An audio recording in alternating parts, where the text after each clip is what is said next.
expect to be. 2 games under 500, an uncertain future for some important pieces. Today, Max Scherzer brings his league best 1.26 ERA to the mound in the series finale, a rubber game with the Marlins.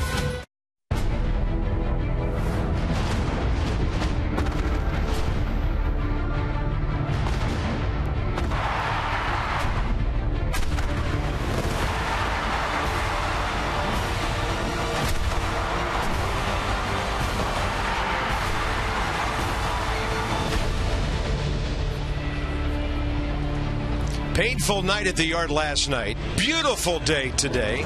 Folks are coming in, and Bryce Harper's got some support here today, and maybe his bat will get unleashed against the Marlins. The Nats offense needs to make some more noise, and it has been on a consistent basis lately. Bob and FP, welcome to the ballpark. Beautiful day for a matinee. Day off tomorrow, so the guys will be well rested by the time the Braves get here on Friday. But FP, an important ball game today. A chance to win a 3rd consecutive series. Yeah, he took 3 out of 4 in New York. He take 2 out of 3 against the Marlins. They're playing well, so it's up to Max Scherzer today. He takes the ball, and he's been good so far this year for the Nats. He has been really, really good. The numbers don't lie. 2 earned runs or fewer, all 5 starts.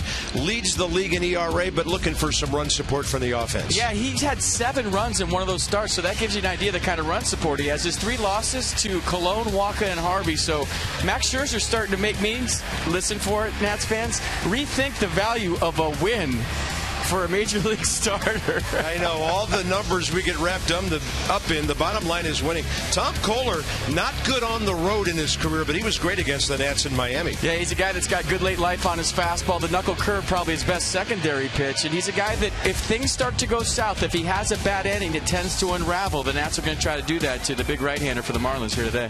Great leadoff guy, sometimes hard to find in baseball. The matchup in this series, Denard Span of the Nats, 2 for 8 with a walk. Great defensive play in center field.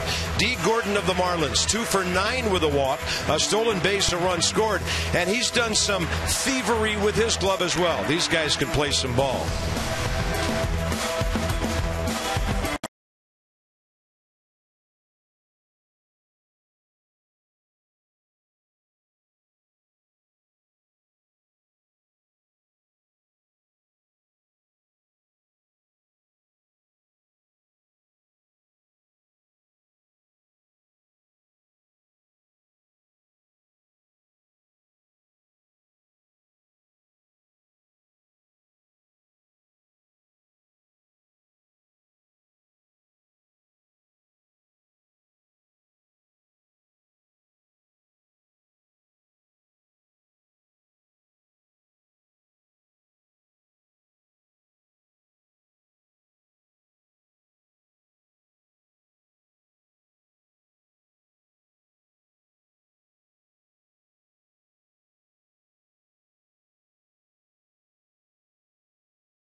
Fantastic day for baseball as Max Scherzer leads the Nats onto the field. Game number 29 on the season. And even despite last night's loss, the Nationals have still won 6 of their last 8 games. Clear skies, sun shining, 81 degrees. Maybe some weather later as the humidity builds up throughout the afternoon. So here's the Marlins lineup. 3rd in the league in hitting, 4th in runs, and pretty much the starting 8 they've had for the last couple of games. Ichiro in this series, 4 for 8, pair of RBIs, and he's 5 for 18 career against Max Scherzer. Only Gordon, Prado, and Scherzer have faced, or rather, Gordon have faced Scherzer in their careers, and that's a nice one-pitch out to start the game. Yeah, that start for Max. His fastball averaged 94 miles an hour. That was the highest velocity he's had on average this year. Slider, curveball change to go with it. Last start, 10K. That's the most strikeouts he's had as a Nat so far. That was against the Mets. Gave up 1 run and lost the ball game. So you see the league hitting 189 against the Nats' big right-hander. And how consistent is Max Scherzer over his career? It's the first time he's lost 2 games in a row since 2013, and he hasn't had a 3-game losing streak since 2010. Here's Martin Prado, 3 for 6 career against him. So you get Gordon, that gets your day off to a great start. Outside, 1-1. The only thing about being aggressive against a guy like Scherzer, you're not always guaranteed a first pitch fastball. He'll throw any pitch for a strike in any count. That ball cracked into right field. Martin Prado with that hit, now 3 for 10 in the series. On base for the 4th time. So the defense for the Nats behind Max Scherzer, Taylor, Span, Harper the outfield, Desmond, Escobar left side, Espinosa, Zimmerman right side, and Wilson Ramos back behind the dish, day game after night game. And he's got a hot bat going, Wilson Ramos, with a 10-game hitting streak. Michael A. Taylor back in left. Jason Worth still on the bench with what he's kind of calling a cranky shoulder. Day off tomorrow. And Matt Williams said that he was, quote, emergency available last night, even though he had him in the on-deck circle one time as a decoy. Here's Giancarlo Stanton in the series, 1 for 8 with a pair of walks. Target way inside. And Scherzer handcuffed him into a pop-up left side. I mean, this thing is way up there. Ian Desmond was looking at it, and then Escobar probably had a better angle with the sun coming over from third base. Ryan Blackney, the home plate umpire, rookie member of this crew. Crew chief Eric Cooper's at first, Lance Barksdale second base, and Dan Isanya at third. Max facing the Marlins for the 2nd time in his career. 6-inning no decision back in 2009. And he was an Arizona Diamondback back then. Big curveball way outside Ozuna, no chance to reach it.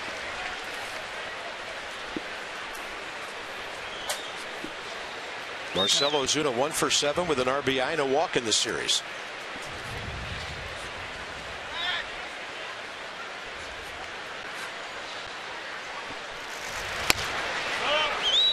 The Nats pitcher's done a nice job with Stanton in this series, pounding him in consistently with fastballs. And like we talked about a lot last night, that's a dangerous place to go. If you go into a guy like Stanton, you got to get it in there. They've been fearless. They've been throwing it in off the plate, and he's been tied up for the most part all series long. Big hook. So Max Scherzer read the swing on strike 1, said, I think I'll do that again. Well, they've been getting Marcell Ozuna with the sliders, show him a fastball in on occasion, but they really haven't had to show him many fastballs. Just strictly slider, slider, slider.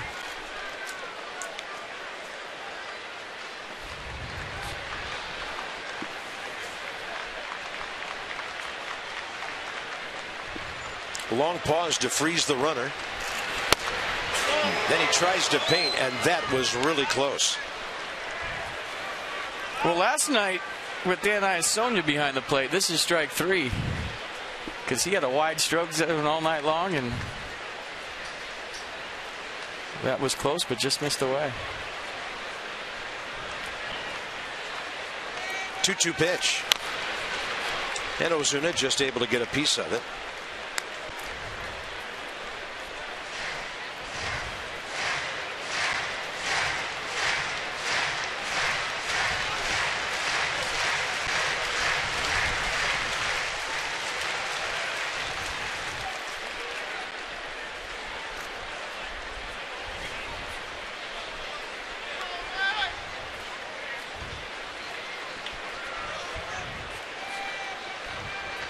Target away again.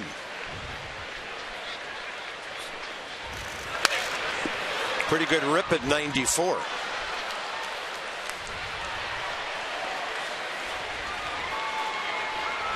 That fastball up might set him up for that slider down the way, change his eye line a little bit. Start on the outer half, run it off. That's where they've been getting Ozuna with strike 3. And nothing inner half to this power hitter, who knocked in a lot of runs last year, hitting 23 homers, but he has not homered yet this year. Max Scherzer overmatching him with the breaking stuff. Good top of the first.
Bank for the achiever in you. Denard Span standing tall in the on-deck circle, comes into the ball game hitting .291. He's had 16 hits in his first 13 games, on base 12 times. Then you get down to Wilson Ramos batting 6th. 10-game hitting streak with 16 for 39, and 8 of his last 16 hits, or rather games, he's had more than one base hit. So you might figure give him a day off after a night game, but he's hot with the bat, and he had 2 of the 3 Nats hits last night. Tom Kohler. Fastball last start, he threw 62% of the time, 92 miles an hour. Slider, curveball change to go with it. Knuckle curve is his best secondary pitch. He featured it a bunch his last start against the Nats. So 6th start of the year for Kohler. League hitting .255. Lefties hitting .273 off the Marlins right-hander. And Span 3 for 8. Career against him with a walk and an RBI, and the 0-2 count to start things off. Denard's forte, seeing lots of pitches first time around, but now the pressure's on. Target in, and Span will lift one out to left center. Ichiro Suzuki coming into his left to grab the first out. So the defense for the Marlins today behind Tom Kohler, game 3 of the series. Suzuki, Ozuna, Stanton the outfield. Echeverria, Prado right side. Gordon Bohr right side, and JT Realmuto behind the plate. That's the best defense in the league right now. They've made only 9 errors in 27 games. Ian Desmond back up in the number 2 spot, hitting in this series 1 for 8 with a home run and 2 RBIs.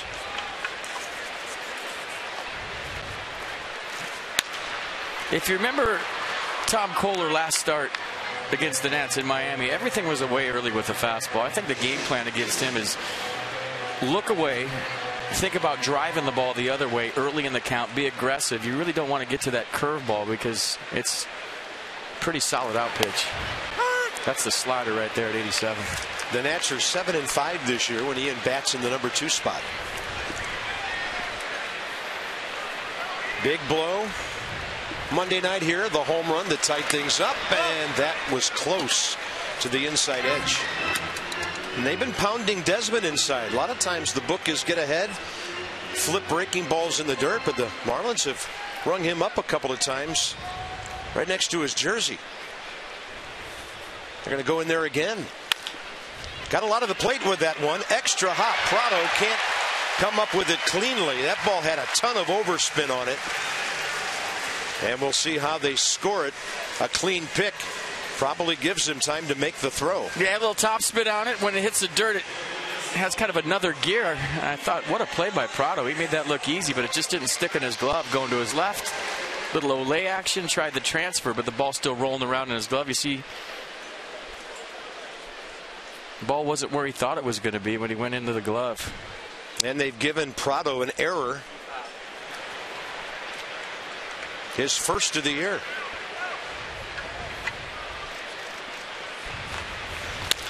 Up the middle from Escobar. And they're going to erase the error on the next pitch with a 6-4-3 Echeverria, Gordon, and Bohr. So the Nats go quietly. No score. Second inning coming on getaway day.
In the majors, Max Scherzer carries just a 1-3 record into today's game, worst in the Nats rotation. Now, it might be natural for a pitcher to be a little bit frustrated by that one-loss total, but Scherzer told me yesterday that he truly doesn't care about his record.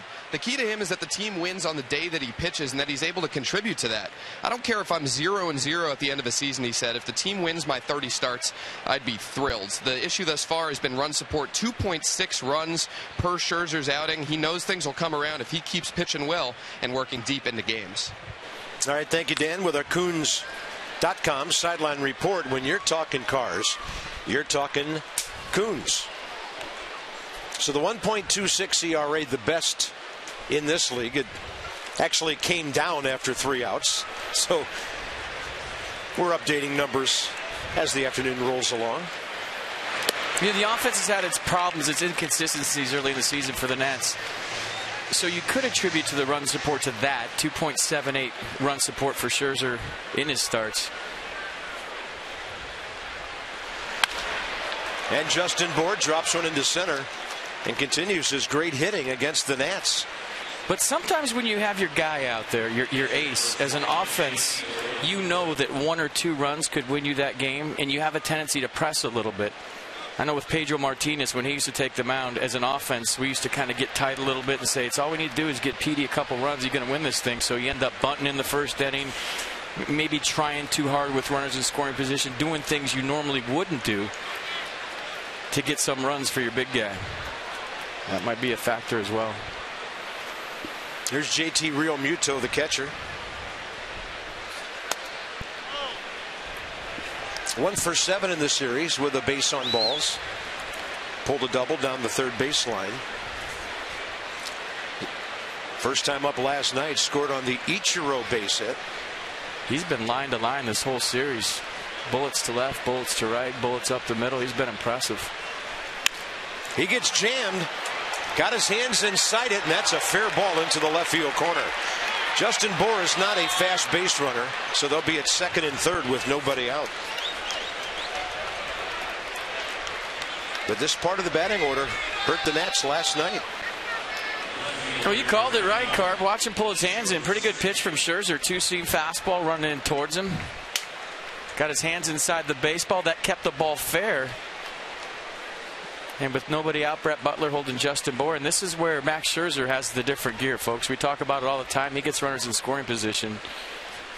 Usually turns it up a notch. And he and Ichiro know each other. They've matched up 18 times. Suzuki has 5 hits. Max has struck him out 3 times.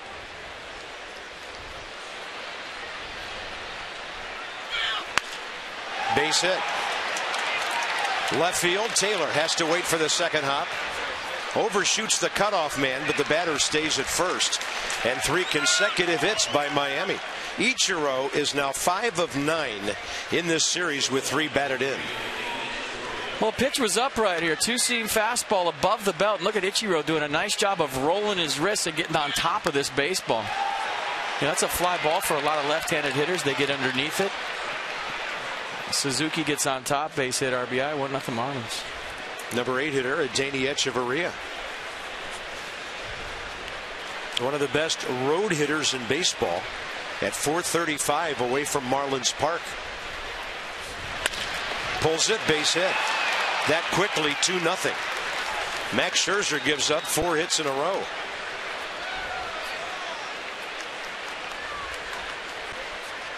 And now their pitcher can bunt. Yeah, first pitch slider, I believe, rolls over, base hit. You know, ideally as a pitcher, you want to kind of get into a flow and a rhythm before you have to go redline into your ace stuff. Scherzer really hasn't had time to do that. Base hit, double, base hit here in the second. And the line is moving for the Marlins. So here's Tom Kohler, 1 sacrifice this year. Squaring early. Escobar Zimmerman pinching from the corners. Hard bunt to Ryan. Play at second. That's going to turn a double play. How about Ryan Zimmerman on a 3-6-4?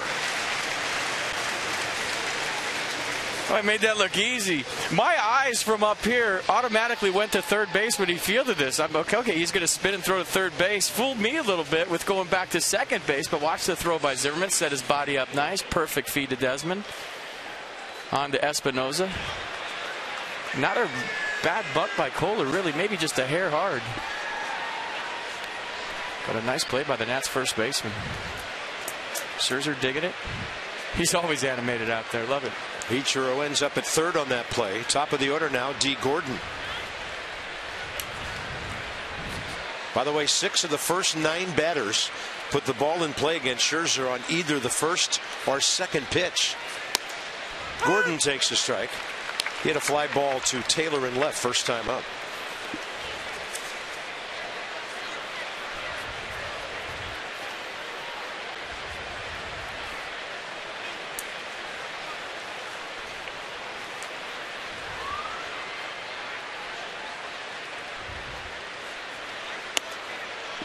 The D. Gordon's been swinging the bat hot. Right now, if he wants to drag one with him to first base, Zimmerman's back, Espinoza's back. It's not a bad play with his speed and 2 outs. He's got the whole right side if he gets it by Scherzer.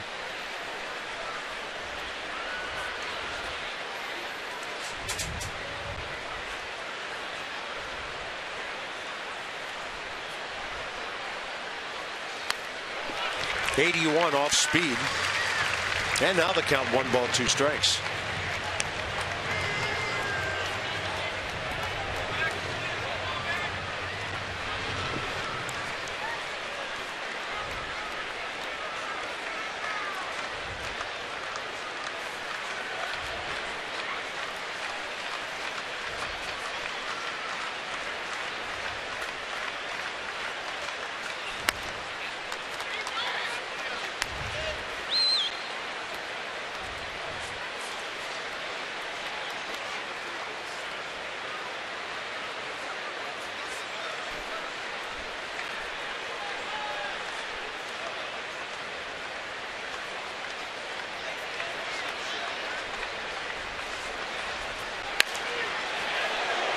It's interesting to watch what speed does to an infield. You know Escobar at third base right now, even with 2 strikes to D. Gordon, still playing in. And that's in case he chops something off the plate. You look at Desmond and Espinosa up the middle. They'll walk into about double play death because of the speed of Gordon. So all kinds of holes for Gordon with 2 strikes because of the speed. Look what that creates. 2 balls and 2 strikes. Still target away, and D. Gordon just flipping the bat out there to stay alive. Let's check out a little American Standard. Who's hot, who's not? The guy in the box is hot. 46 hits. Check out the average, 418. I think Dan said he has to go 0 for 45 or something to be below 300. Celebrate the season with American Standard All-Star Sales Event. Visit MidAtlanticComfort.com for amazing rebate and financing opportunities.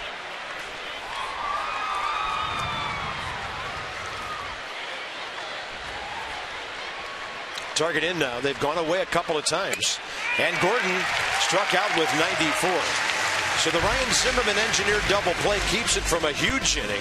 Bryce Harper in the cleanup spot today ahead for the Nats.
And Jason Worth not in the lineup today, but he was on MLB Network this morning. He was asked a question about Nats expectations. I think it was Mark DeRosa who asked him that. Might have been Eric Burns. They were together in the interview, and this is what Jason said. We know who we are. We know our identity. We are the team to beat in the National League. Everybody knows it. We know it. I like the confidence. He's not wavering with the 13-15 start. He knows it's just a matter of time before they get healthy and click. This team still won 6 of its last 8. 4.5 back of the Mets. Marlins and the Braves are 4 back. Bryce Harper looking for his first base hit in this series. They have walked him a couple of times, but he's been pitched well. And Jason Worth out of the lineup again today with what he's calling a cranky shoulder.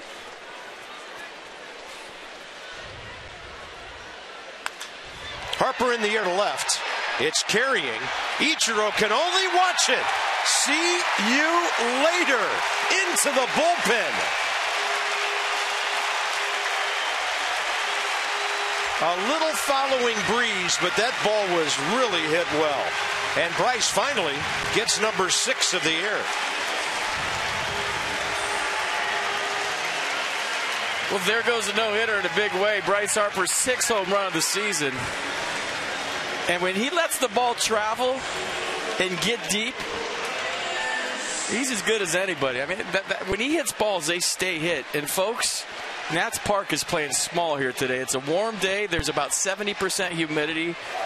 And if that ball gets out of here, we could be in for some taters. Zimmerman hits it hard the other way, right at Justin Bour. Crushed. Like the first one by Harper. Well, I like to see Bryce swinging early in the count. He's been very patient this year. We've chronicled all his walks, but he got a fastball belt tie out over the plate. And watch how deep this ball gets. but he just stays through it. So much backspin right there. And I thought this was going to be close, but Ichiro gave up on it. Wow. It gets out of here easily. That hit closer to the back of the bullpen than it did to the front. Grown man hit that ball. His 61st career home run. Tightened up the dew a little bit. He's got all the eye black on. Nobody else can have any. Big curveball for a strike to Wilson Ramos.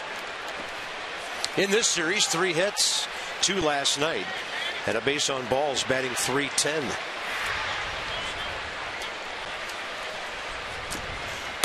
Which is 41 points above his career batting average coming into this year. Finally got an extra base hit last night. Hadn't had one in about 2.5 weeks. And that one hangs inside, ball 2. Kohler, by the way, has been tough first time through. 156 on base percentage, facing guys for the first time. So FP, that's big that somebody got him there, and Bryce was the one who did it. Well, he's been kind of falling out toward the first base side, spinning out toward his own dugout. Just the last couple of games, we've been talking about his balance all year long. And what does that do as a hitter? It doesn't allow you to get to the outside pitch on a consistent basis. Right there, he had great balance throughout the swing.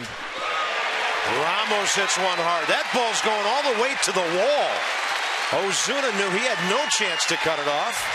And Wilson Ramos now starting to pile up some doubles. Wow. How about the 3 balls hit by the Nats in this inning? Yeah, Buffalo giving the horns back to the dugout. You're right, Carp. There's 3 bullets so far this inning for the Nats. A home run by Harper, a line out by Zimmerman, and now Wilson Ramos hits one in the gap. He said, I don't need a day off today after a night game. Put me in there. Since the start of last year, Tom Kohler has one of the highest ERAs on the road of any pitcher in baseball who's thrown 100 innings. 502 coming into today. Here's Espinosa. Curveball, it's a good one.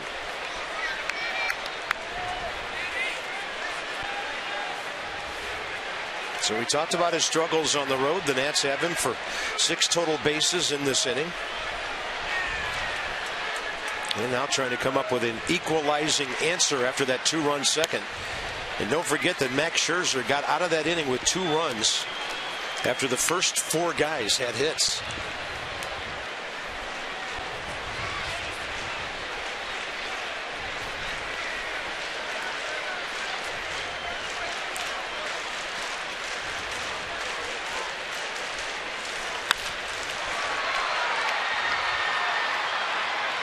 I was talking to some of the beat writers in the clubhouse yesterday. And I said, you know, it'd be an interesting piece if you guys did a study on Nats Park and how it plays when the temperature is below 70 and when it's above 70. In all my experiences in a ballpark, I've never seen one play so big when it's cold out and so small when it's warm out. I don't know if it's because it's dug down, it's below street level, below sea level.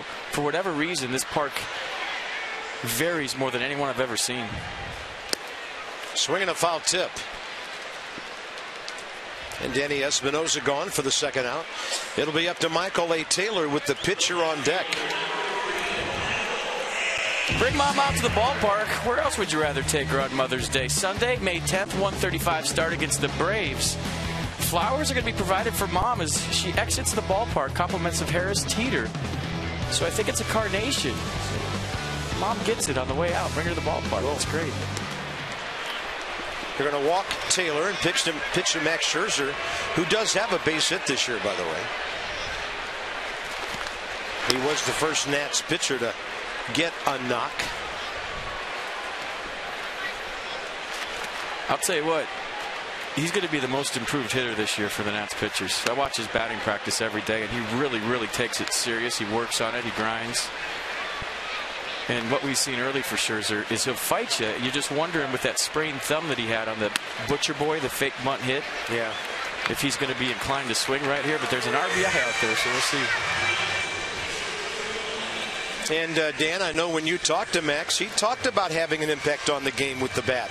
He did. He said he really enjoys that aspect of the game. I asked him if that thumb feels fine now. He said it's as if it never happened. He feels free to swing, to do whatever he needs to do with the bat, and says he really appreciates being able to help his team on the offensive side as well.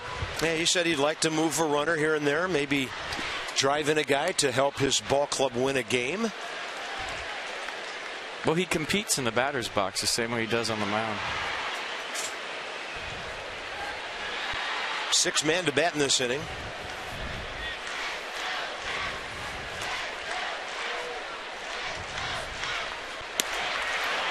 Way inside, 2-0. And if Kohler nibbles around too much, he might be dealing with Denard's span. Let's see if Scherzer's taken right here. I'm thinking yes.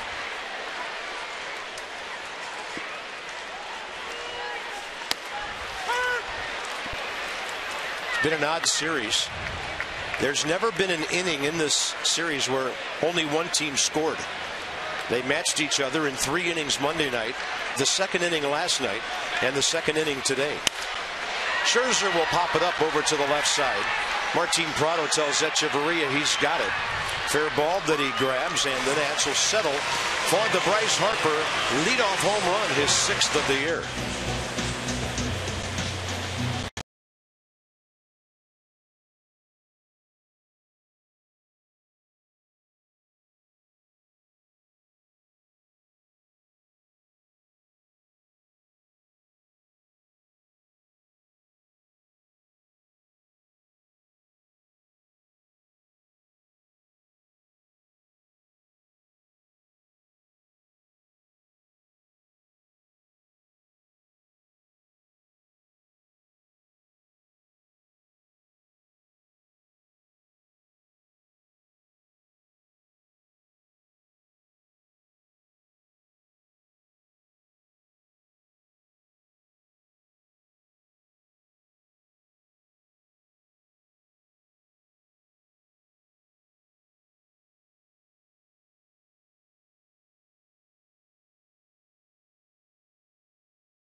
Night, Steven Strasburg left his start after just 3 innings of work.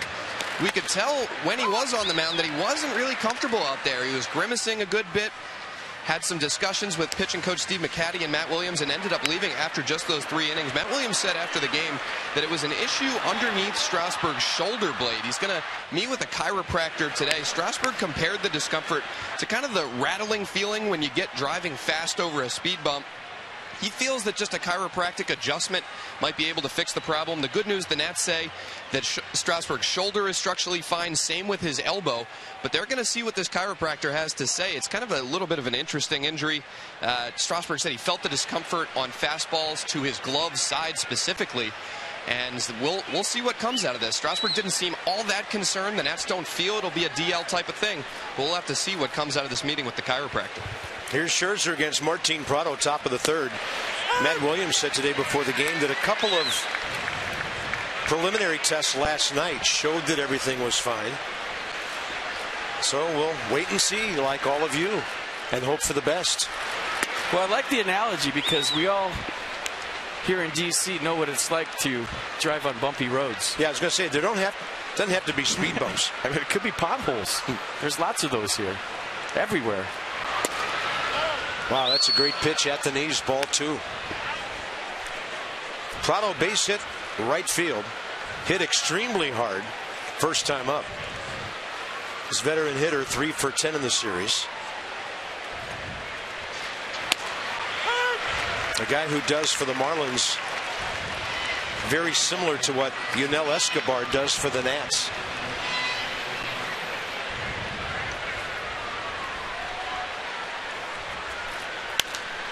And a challenge fastball came tailing in right to his hands. Danny Espinosa will call Ryan Zimmerman off the ball and take it.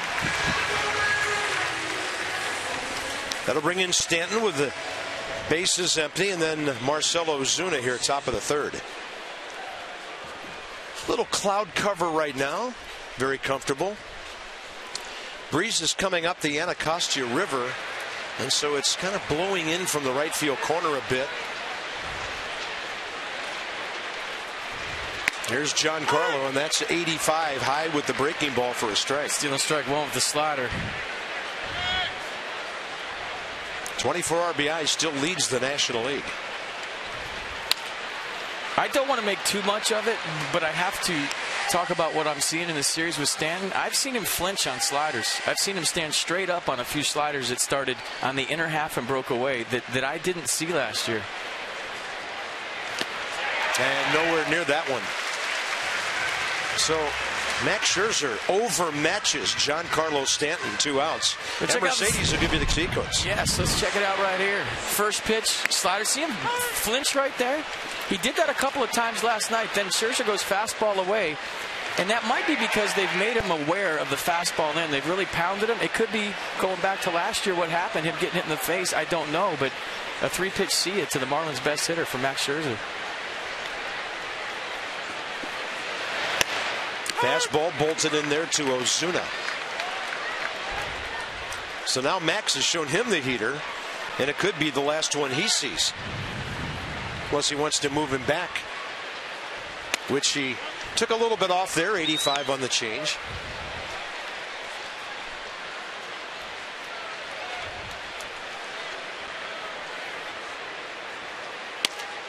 Good looking heater, 94. So this could be something, it could be nothing, but I've seen it 3 or 4 times in this series. Watch Giancarlo Stanton right here. Just look at him. Don't look at the pitch. You see that little flinch? Kind of a buckle? I mean, that wasn't near him. So I don't know what that means. Well, he sure was injured seriously last September. Sometimes it takes a while to get that out of your mind.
As we head to the bottom of the 3rd inning. Join us Friday, May 8th. Nats take on the Braves. 7:05 start. That's U.S. Navy Day, delivered by UPS. Navy Jazz Band, the Commodores, with Lionel Richie, I heard, will be performing in Centerfield Plaza. And the Navy Silent Drill Team will take the field before the game. Visit nationals.com to purchase your tickets today. You better be ready to hand out some refunds.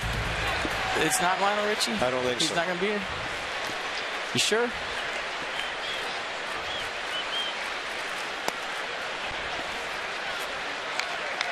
He's not going to bust out in Brick House with the Navy. Maybe he'll surprise us during the program. That's some kind of changeup from Tom Kohler. Got ahead of Span 0-2 first time. Fly ball to left. 1 ball, 1 strike here.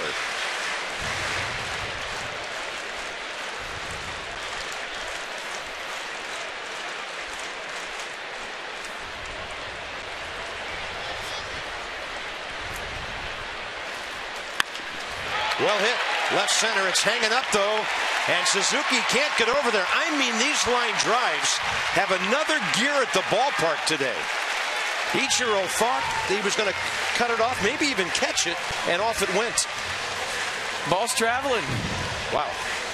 Say it again. This ballpark plays so small when it's warm. Nice job of letting that ball travel by Denard Span. Big hanging curveball. Well, I won't say hanging, but a big curveball from Tom Kohler. And you saw the route by Ichiro Suzuki. Looked like he was fooled that the ball stayed up longer than he thought it was going to. So a leadoff double. We talked about in the pregame show. The situational hitting for the Nats so crucial when you have a staff like they have. You got to get everybody over and everybody in. Yeah, there's Ian Desmond so far. You saw a pitch inside in pull mode there. This is always interesting with Ian. When he goes the other way, he can become almost unstoppable.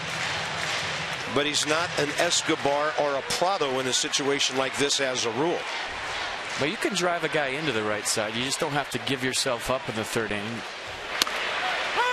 But they keep pounding him inside with fastballs. That's so hard when they're pounding you.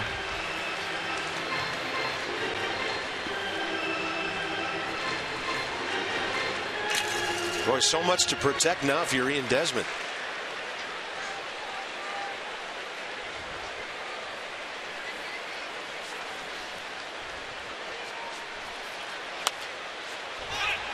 Foul ball. That thing just stayed on the back end of home plate. The entire plate is in fair territory. And that thing just sat there in the dirt.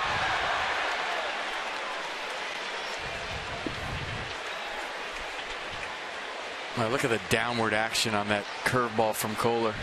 Desmond does a nice job just to get another pitch.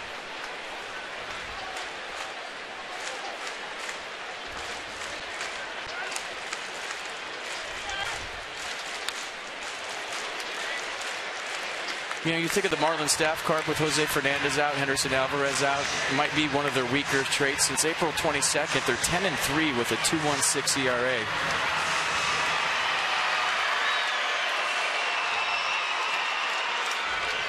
It's the lowest among NL staff since April 22nd, so they've locked it in after a rough start. Quite an 0-2 battle here. Target inside again. And Desmond takes that fastball low and away. The Nats have 3 extra base hits today.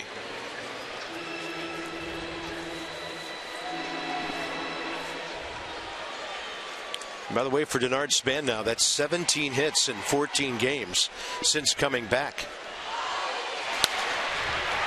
And Desmond took a right field swing at that one.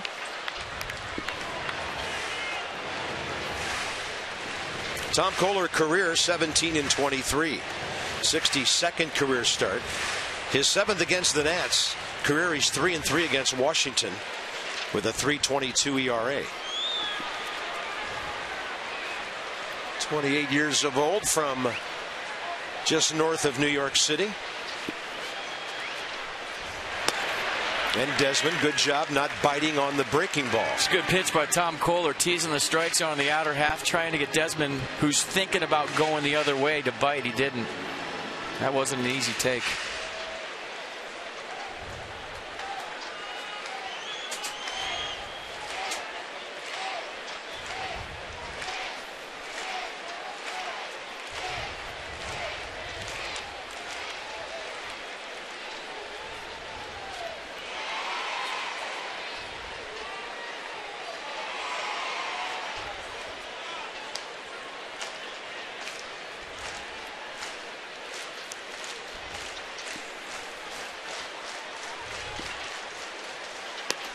It's become a great at bat for Ian Desmond now, 3-2. Oh, he's grinding, isn't he? Tom Kohler trying to make that perfect pitch and keep Denard Span at second base. All of a sudden finds himself 3-2. 9th pitch coming. Yeah, so this at bat started inside, kind of drifted away. And a 3-2. Desmond hits it off the end of the bat. Breaking back was Ozuna. Now coming in. Can't get it. Over to third is Span. Desmond hustling into a double.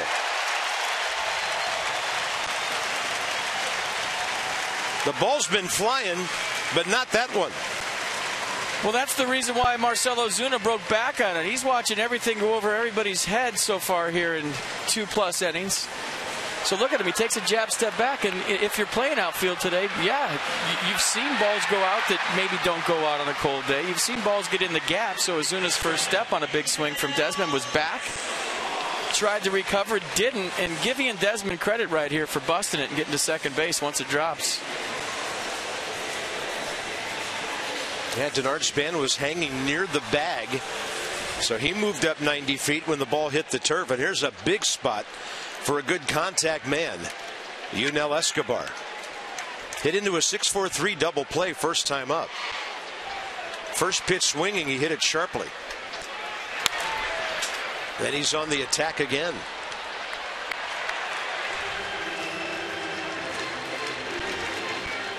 Tell you what, that at-bat free in Desmond is a byproduct of playing the game the right way, trying to move the runner, doing something to help your ball club.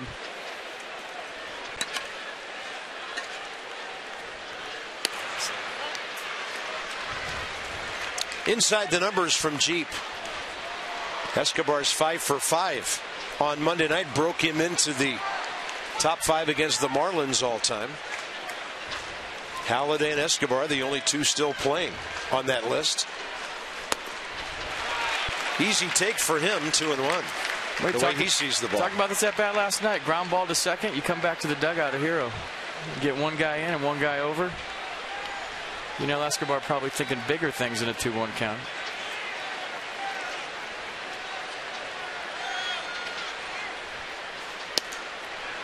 Kohler a bit all over the place since he had Desmond 0-2. Well, the book on Kohler is when things start to go south and the wheels come off, he has trouble putting them back on. Bryce Harper on deck, who's already homered today.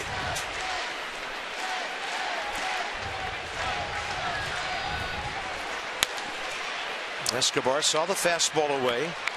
Might have been ball 4, but he knew that was something he could take the other way.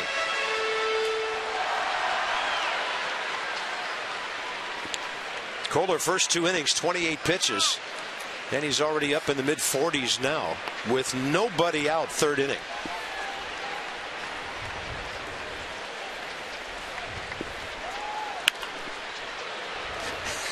The man is in swing mode.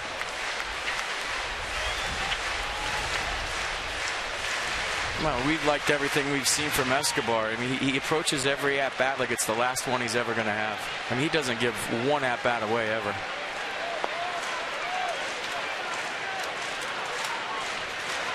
"3-2, that's well hit to deep left center. Ichiro drifting to the track with it, and one runner's going to move up. The ball game is tied as Denard Span scores. And for Escobar, his 8th RBI. Desmond stayed at second. Do you see how Suzuki caught that baseball, kind of blocking himself out from the sun? He almost had his back to the infield and turned all the way around, and I was wondering if he and Desmond was going to tag. Check this out. He's trying to create an angle so the ball doesn't get in the sun. Squares himself up right at the end. And the only mystery left in that one was Ian Desmond going to tag and go to third. Yeah, and Ichiro got it in quickly. So here's Bryce Harper. Lead run at second base now. And a fastball to the inner half, 93. That was Harper's second career home run against Kohler. Now 3 for 16 against him with 3 batted in.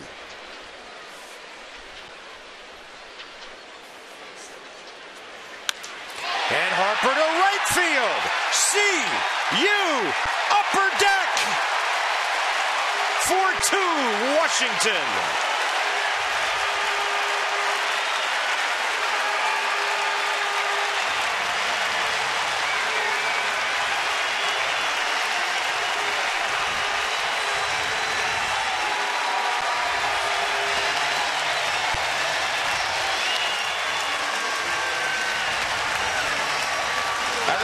my haircut after the game.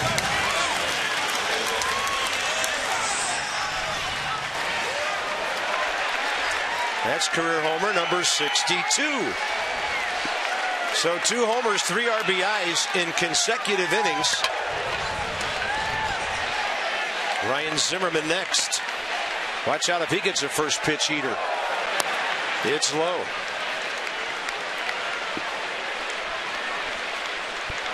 Whatever he did in the cage today to get that balance back throughout his swing, it's working.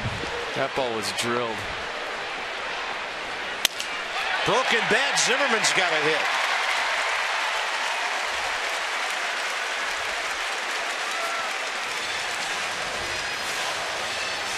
Check out the second home run of the day for Bryce Harper, number 7 on the season. This one, a fastball almost in the same spot as the one he went out to left, maybe a little bit closer to him with a little more plate.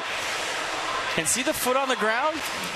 That's the difference this year, the back foot on the ground for Bryce Harper. We made so much about early in his career how he hit like Frank Thomas with that back foot in the air. He's spread out, he's balanced. Hair flip check. And that back foot staying on the ground, what does that do? That helps you hit off your backside. Now you have some force in the punch when you throw your bat. When you have everything on your front side, it's not a powerful swing. The head's moving. And the reason he's walked more this year is the head's still, he's staying back, and he's staying on his backside. That was his 6th career multi-homer game. His last one, August 31st last year at Seattle. Watch his back foot.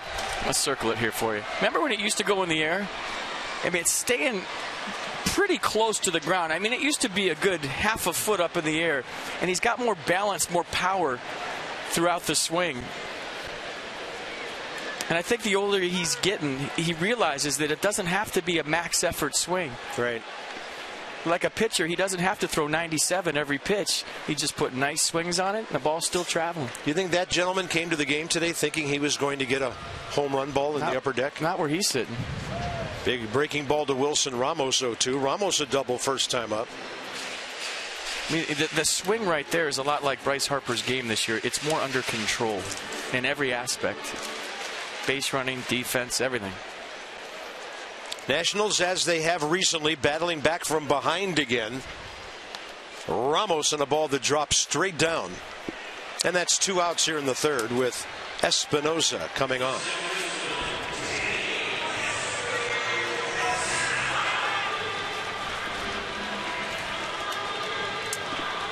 So Bryce Harper blasting his way up into the top 3 in home runs in the league today. And he's also back in the top 10 in runs batted in. Espinosa swinging strikeout first time.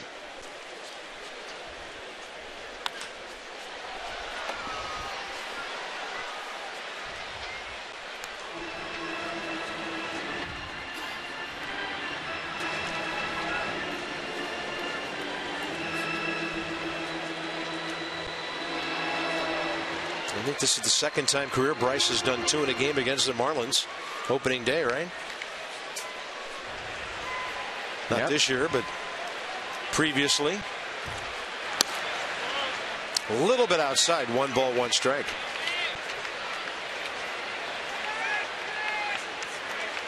And now we're told 3rd time against Miami pitching out of the 6 times he's done it. Last time he hit 2 was against the Mariners in Seattle late August last year. Yeah, August 31st, as we just mentioned, and that's not an easy ballpark in which to do that.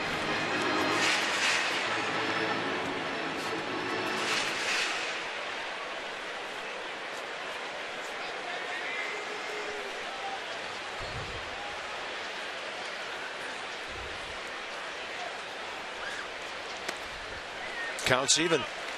Long inning for Kohler. 30 pitches here in the third.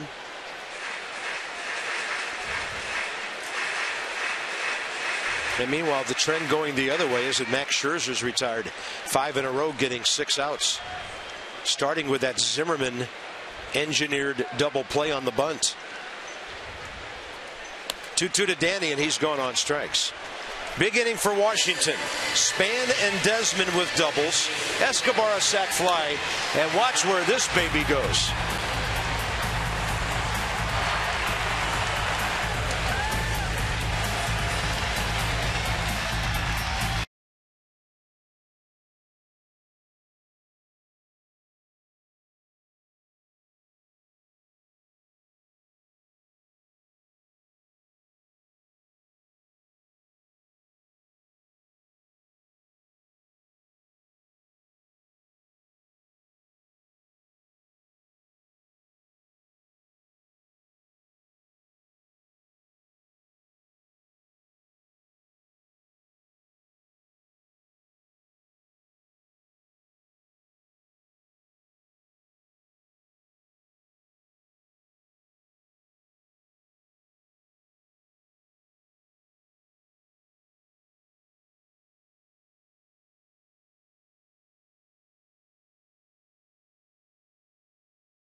Harper puts the Nats up 4-2 as we head to the top of the fourth. Come out to Nats Park this Saturday, May 9th. An inaugural Nats Celebrate 10th Anniversary Day featuring Frank Robinson. Skipper's going to be here. Game kicks off at 4:05. Nats take on the Braves in Game 2 of the 3-game set. Visit Nationals.com to purchase your tickets today.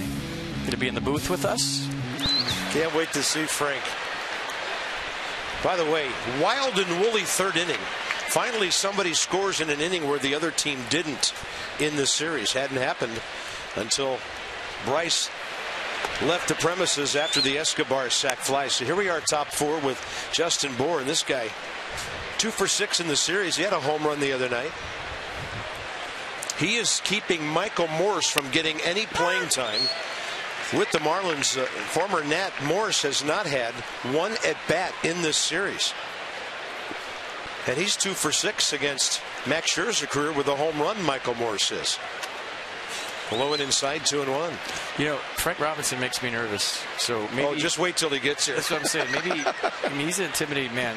When he comes up to do the game, I'll be down the food room.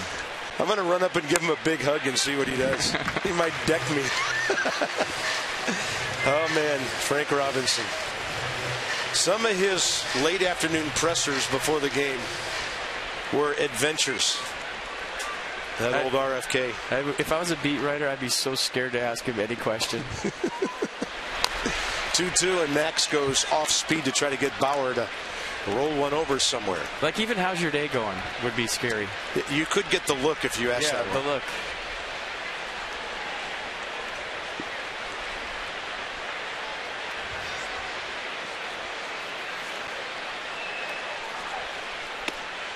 Tell you one thing about Frank Robinson, though, he's got a heart of gold. He's done a lot out of the commissioner's office to help kids, bridging from his generation down to theirs through this great game. 3-2 pitch. Scherzer on the attack at the knees, and Justin Bour knew it. And Max Scherzer has fanned 3 batters in a row. They're the 3, 4, 5 batters for them. Well, Max Scherzer is the kind of guy that says, you give me the lead, I'm going to keep it for you. And the reach back 96, I think that's the hardest pitch he's thrown today. And it locked Justin Bour up right down the middle. Couldn't pull the trigger. He's got that extra gear, and there it was. Good looking heater on the Mercedes-Benz pitch track. Here's JT Realmuto. He hit that double down the left field line first time that set up their 2-run inning. So the rookie catcher, 24 years old, 2 for 8 with a walk in this series.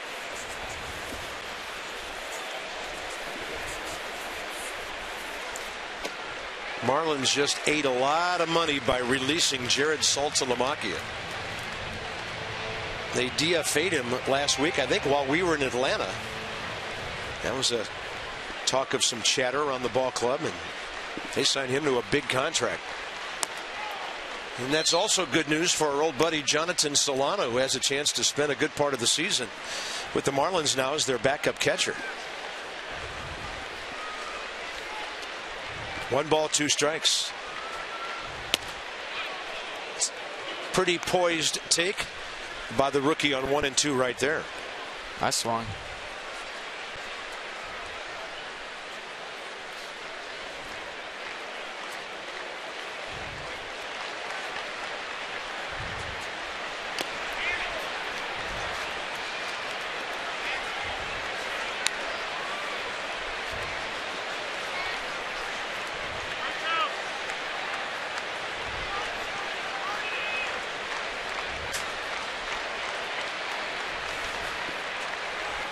Boy, he's locating that fastball, isn't he? 95 to the outer edge. Strikeout number 6. I mean, he's got like 4 different fastballs. One's a 2-seamer, one's high, one's low. He'll cut it. He's got a 4-seamer. This one cuts. Look at the late action on it. Kind of going away from Realmuto for strike 3.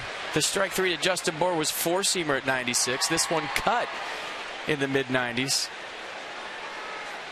You just never know what's coming.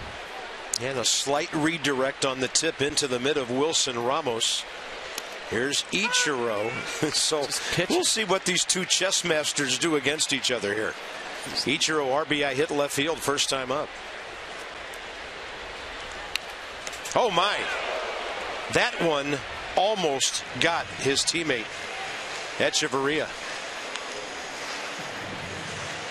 Boy, when you're on the offside of the field with Ichiro hitting and you're sitting in those first couple of rows down there, whenever the Marlins come in here, folks, be aware. He lets the ball get deep. 1-2.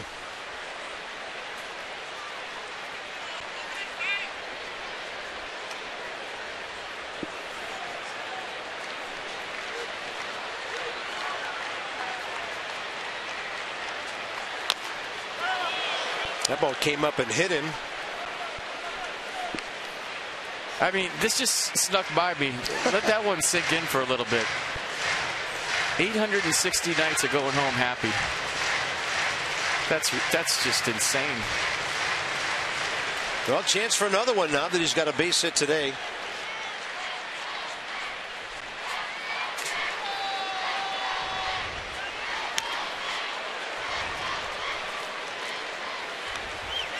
Yeah, so the hit total now, 2,867 major leagues, 4-1-4-5, counting his days in Japan. 1 ball, 2 strikes. Just protecting. Playing Pepper with 2 strikes. Let's see if he goes with that back knee slider here in a 1-2 count. Ramos out there. Right, goes with a fastball. He finally hit one right at somebody. Danny Espinosa. And for Max Scherzer, 8 Marlins set down in a row.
Bottom of the 4th inning. This one's been about Bryce Harper, folks. If you're joining us late, he's hit a pair of taters. First time up in the 2nd inning, fastball up and away. You see it there on the pitch track in the bottom right. Goes the other way. So as a major league hitter, what do? You hit one to left. You look in the next time because you know you're not going to get the same pitch. 97 the hit speed on that. This time up, he eliminated the fastball away. He's looking for something close to him. He gets one up and out over the plate in pull mode. And hits this one about 4 rows back in the upper tank for his 2nd home run. A 2-run job in the 3rd inning. 101 on the 2nd home run, the exit speed. Michael Taylor, strike 1 to him. Kohler working over the Nats left fielder here with breaking balls. He was walked intentionally first time up to get to Scherzer with a runner at 2nd. Back in the 2nd. That pitch was up. Taylor hammers it to right center, and Ozuna in to grab it. So you hit a home run the other way on a fastball. You hit a home run pull side on a fastball. If you're Bryce Harper, what are you looking for your 3rd time up? Probably sit on some off speed. And that's how you eliminate pitches and locations as a hitter. Sometimes it's as simple as just hitting a ball hard with one pitch and you look in a different zone. But when you hit a pair of homers, Maybe you sit on a big curveball first pitch next time up. We'll see. Strike one to Max Scherzer.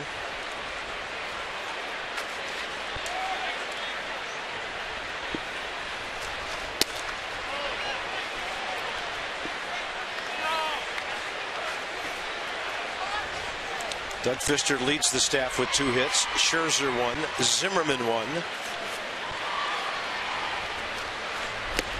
And the big curveball in the dirt.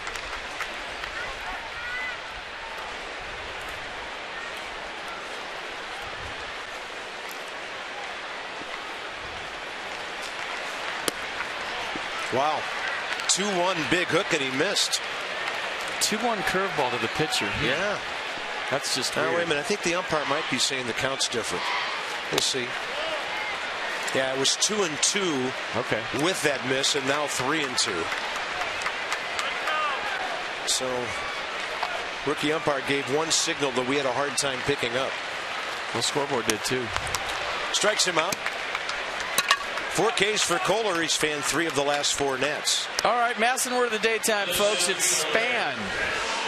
That's right, span. Not lactic acid. To 29292 for your chance to win a meet and greet with Denard. That's span to 29292. Yeah, we were messing around the pregame show. Ray said something about lactic acid, so we said we'd work it into the broadcast. We did. Lactic acid. I've had experiences during games like last night's with stomach acid. I don't know if that's related to a pitcher's shoulder, but here's Denard, double last time up. He really got that thing going, hitting a ball extremely hard to the gap in left center. One of the best balls we've ever seen him hit here to the opposite field. I mean, he just cranked it. Now he's got a 2-0 count. Ball 3.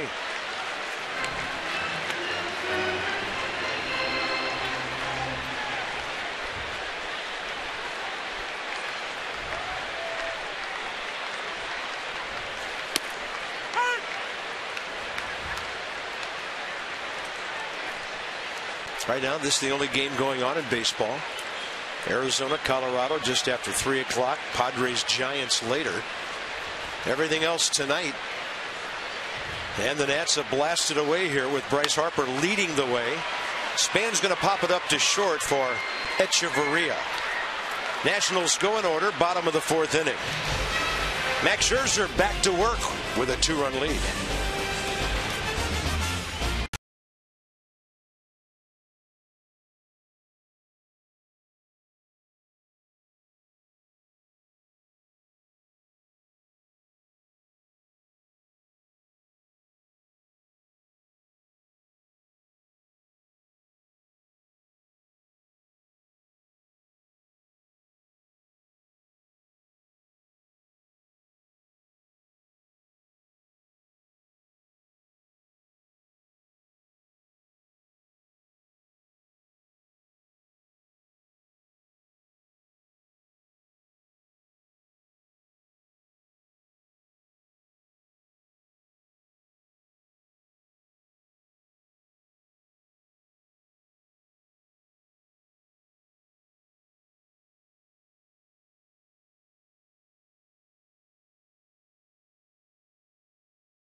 I think Bill might be winless this year.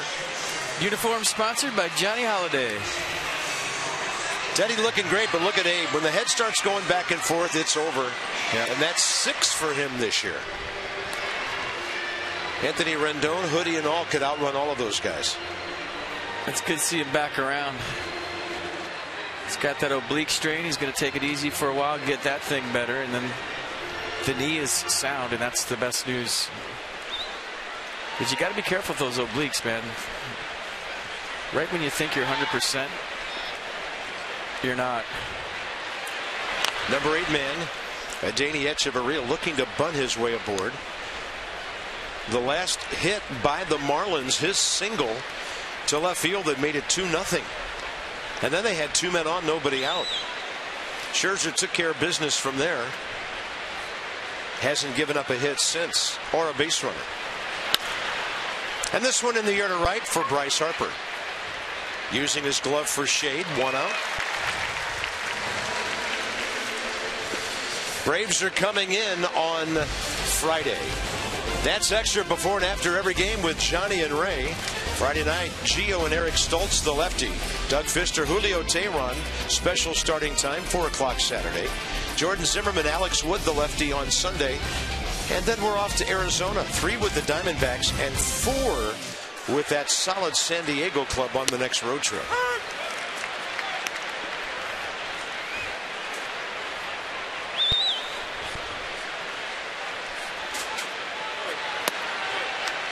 Max Scherzer going to work quickly here on his counterpart, Tom Kohler.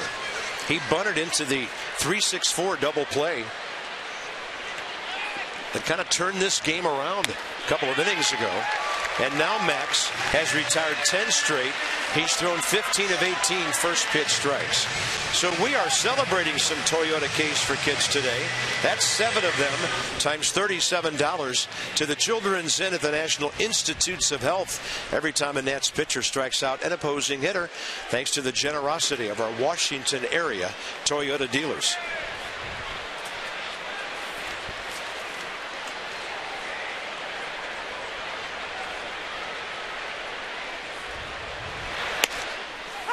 And another first pitch strike. That's 16 out of 19. D. Gordon, fly ball to left, swinging strikeout.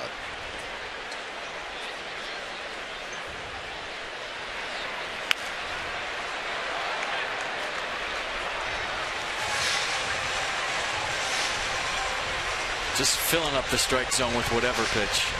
Attacking.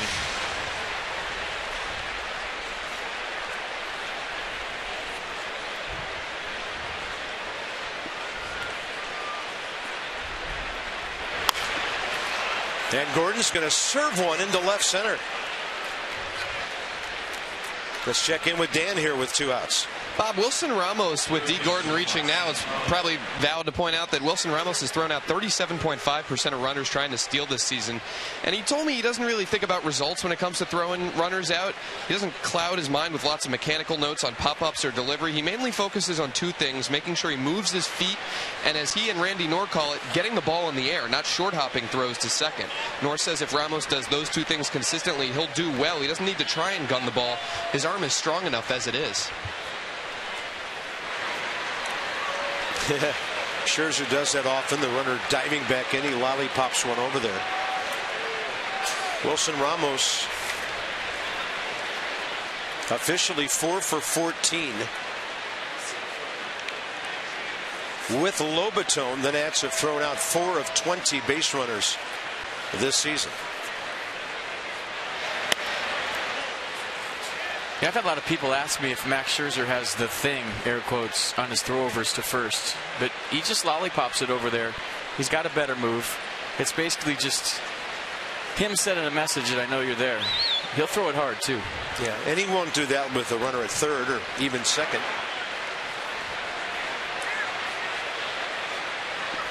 Pretty good lead by D. Gordon. Who's 12 out of 18, and he's gone diving back in twice. I think it's funny when guys scramble back in and the ball is still like halfway.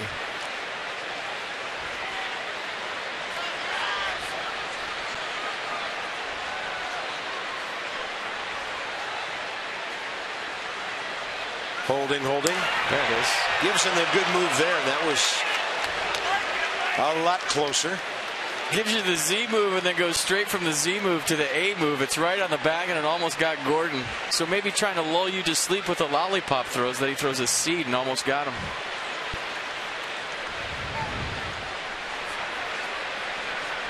Runner holding. Thing you don't want to do here is lose Prado and have to face Giancarlo when you have a 2-run lead.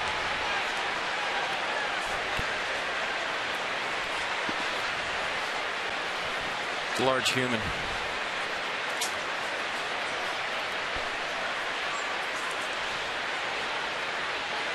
Runner holding again. Prado, big time cut. He'll muscle up now and then. 2 home runs this year. He's hit 80 in his big league career.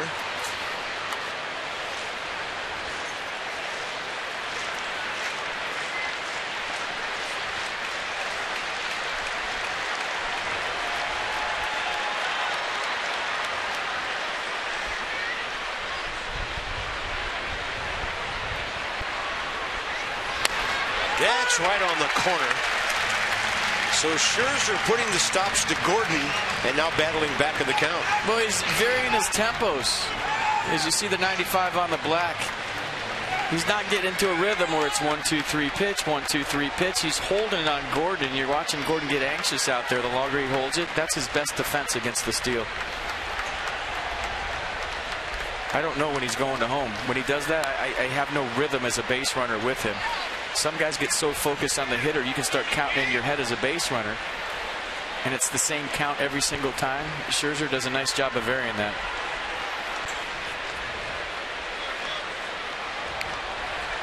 Bigger lead for Gordon, way bigger.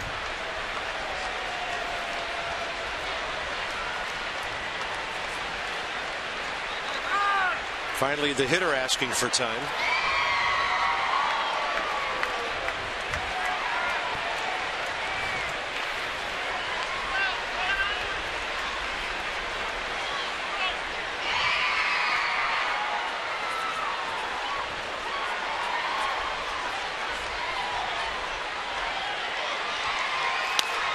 And a ball flared to right center. Out there is Danny Espinosa. And he flinched as if Harper called him off the ball. And the ball drops. I think he lost it in the sun, Kurt. Yeah, he might have. Bryce. I think right at the last second this ball gets in the sun. Watch his reaction. Bryce nowhere near. I think right here he just loses it. You see him kind of blinded. Gets blinded right here. Watch. Doesn't have sunglasses on, and right there he looks right in the sun. Can't see the ball. Wow.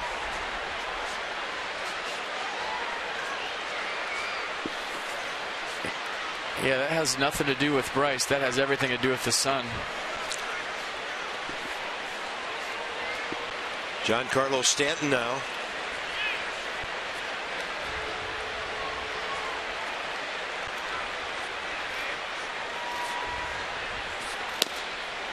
I'm not going to go into my speech about flip down sunglasses and how nobody wears them anymore. I wear that out every day, Gabe. I'm not going to say it today, because I sound like I'm 104 when I do. And very smart at 104. That's outside 2-0. I mean, how much does the eye black help? It helps the glare off the baseball when you're hitting, I think, and the glare off the baseball on a ground ball when the dirt is real bright as an infielder, when the ball gets to the dirt. But as far as looking into the sun, it does nothing. And the Nats may be able to retire Stanton again. Desmond says, I've got it. And Escobar, about 8 feet to his right, was mirroring Ian Desmond catching the ball. So I guess they both could have done it. Boy, the Nats have done a great job on Giancarlo. He's 1 for 11 here. He might be hurt.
down at the bottom. The Tuesday game in Arizona, just like the Monday game at 9:30. And then there will be a day game on Wednesday next week at 3:30 Eastern Time. So 3 against the Braves and the first 2 of the 3 at Arizona. Bottom of the 5th, Honda do-ups. What the Nats have done in this series, Escobar 5 hits here Monday night. Bryce Harper's come alive today with the 2 home runs.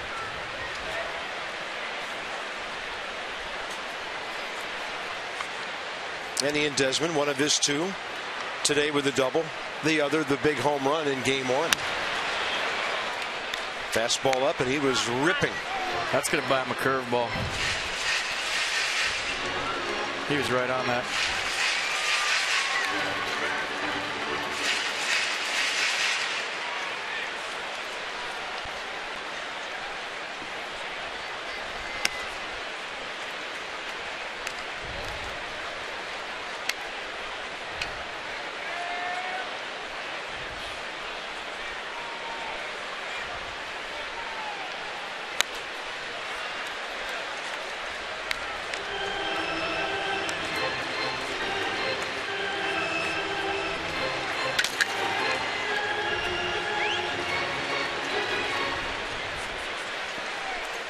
Baseball weather today, 81 at game time, humidity up, ball flying.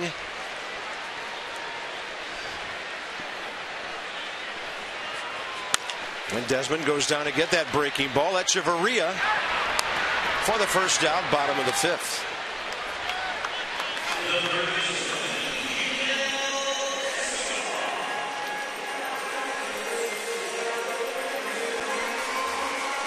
Escobar sac fly after the Span and Desmond back-to-back doubles that got the Nats back even in the 3rd prior to the Harper home run.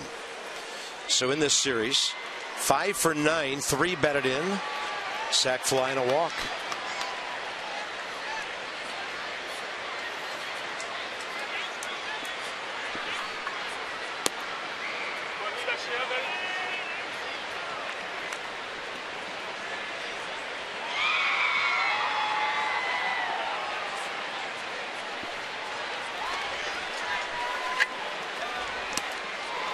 Kohler seems like he's throwing about 75% breaking balls here.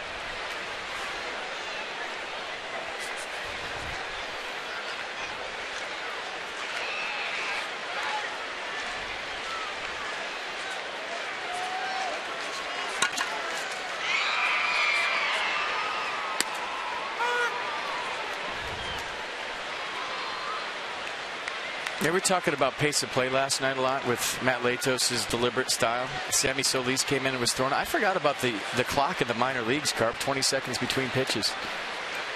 And you talk about molding younger players to work faster with the shot clock, so to speak, between pitches in the minor leagues. Maybe that's why Sammy Solis was working so fast last night.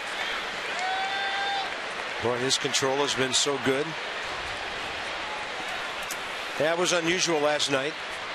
A 2-1 game that took over 3 hours. But that's been the exception rather than the rule this year. The games, for the most part,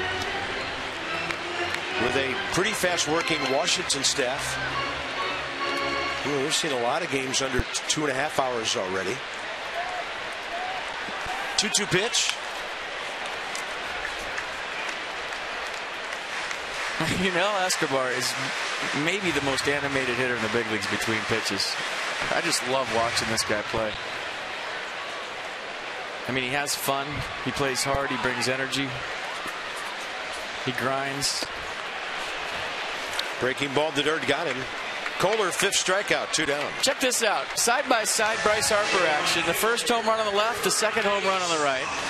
And we're going to show you the balance throughout his swing. Look at how wide he is, his legs, the base he has, the throw of the bat. I don't know which one I'm looking at.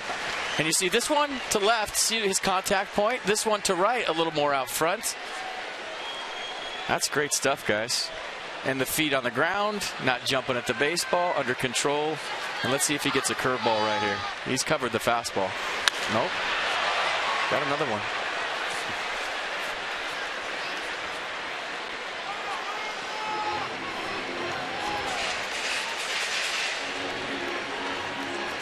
So 7 home runs and 18 RBIs now for Harper.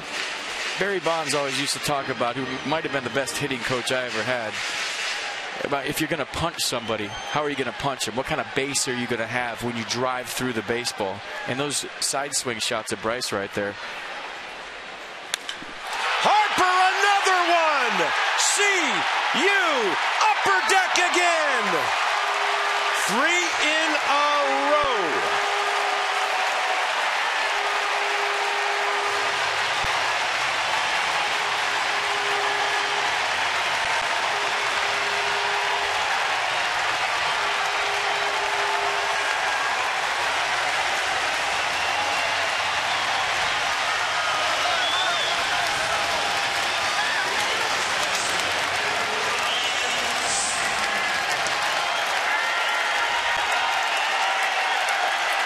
Got to come out, doesn't he?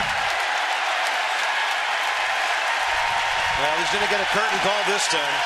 He's saying no. Somebody told him to. And the guy behind him, the last net to do it, Ryan Zimmerman, 2 years ago in Baltimore. He goes up hacking on a play right side. Well, we said he covered the fastball and he would get something soft. He got something soft. That was 87 miles an hour. A slider from Tom Kohler. 3rd home run of the day for Bryce Harper. I might get my hair cut between innings now. And Zimmerman, a pop up to right. Giancarlo Stanton coming in for it. I think a lot farther than he thought. The second baseman gave up on that one a long time ago. 3rd out of the inning, and the Marlins are taking a while to leave the field after what they just saw. Harper, 2 upper deck shots in a row, 3 homers, 4 RBIs today.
Here's the 3rd one on a slider from Tom Kohler. Kind of backs up out over the plate. Just an easy swing, right? He's smoothing these home runs out there. There's not a whole lot of effort into it. And how far does this one go? Bryce Harper having his own personal home run derby here against the Marlins today. Yeah, on a hop, almost to the top concourse up there. Here's Marcell Ozuna.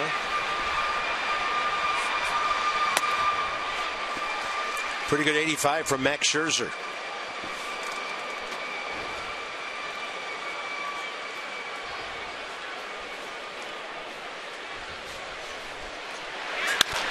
Jammed him with a fastball. This one's going to carry.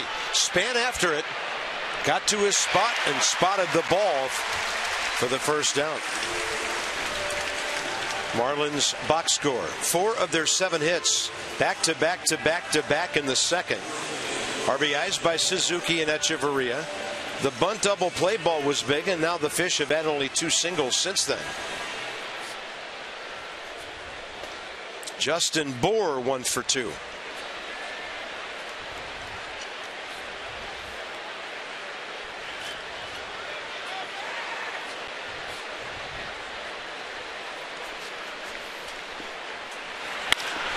Rips one. Espinosa on the outfield grass. Guns him out. How about the throw right there after the play? I mean, nifty play by Espinosa. You got to negotiate the lip before the dirt meets the grass. That's not easy. You see that funny little hop he got. Then he gets up and look at this. Boom. Perfect strike to Ryan Zimmerman. He even frames it. That wasn't an easy play because of where the dirt meets the grass. The throw was just as impressive. Well, Scherzer challenging everybody now, trusting his defense. JT Real Muto, the rookie catcher, a double, a strikeout.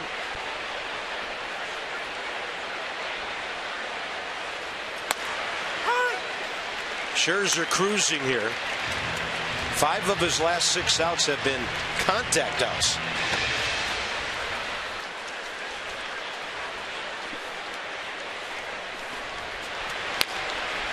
Then he drops an 86 changeup under the hands of the right-handed hitter. So you figure Harper has one more at bat, huh? Yeah, depending on how many hits his teammates get. May not be back up until the 7th. Boy, Kohler must think this is a bandbox. He's now given up 7 home runs in 22 career innings at Nationals Park. It is today, though. I mean, you saw that swing by Ozuna right there. That ball carried all the way to the track in right center on a bent arm swing.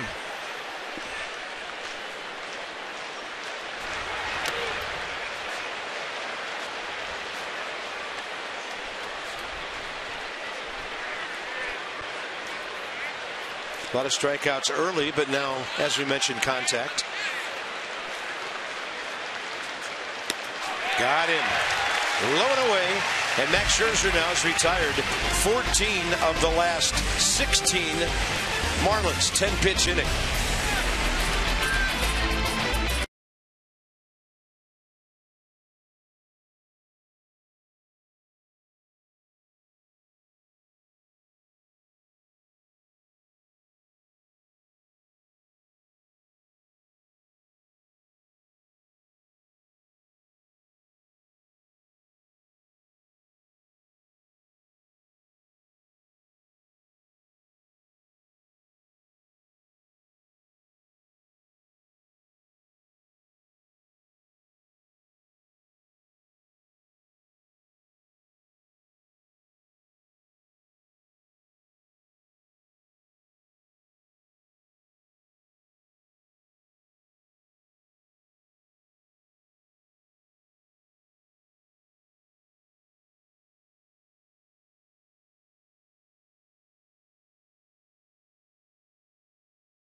Zimmerman, Bryce Harper, the 4 Nats who've ever hit 3 home runs in a game. First time it's happened in a couple of years. You don't see this very often. And as you said, still early in the ball game. I left some tickets for some friends today that couldn't make it to the ball game. You missed 3 home runs by Bryce Harper, and he's got one more at bat. So that's why you never know in this game. Bryce Harper has covered the fastball away. He's covered the fastball in. A slider from Tom Kohler. I don't know what you do the next time up, but maybe walk him because he's covering every single pitch in every zone. He's in the zone, and the ball's flying here today in Nats Park. I'd throw him 4 fastballs down the middle, see what he can do with them. Tom Kohler may not be around for the 4th at bat. He's due to bat 3rd next inning. Here's Wilson Ramos, bottom 6 for the Nats.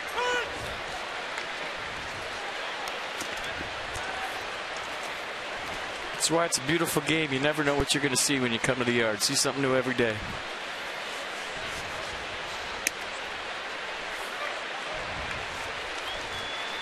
It's a team game, of course, but sometimes the individual moments that happen take your breath away. If you're at the ballpark and you had free tickets. But who's bitter? They are. Well, Escobar doesn't have a hit, but a sac fly. Michael A. Taylor's been on base. Just about everybody chipping in today. And Wilson Ramos has an 11-game streak, 17 for 42. Is that a Bob Carpenter scorebook? No, that's the ballpark version right there.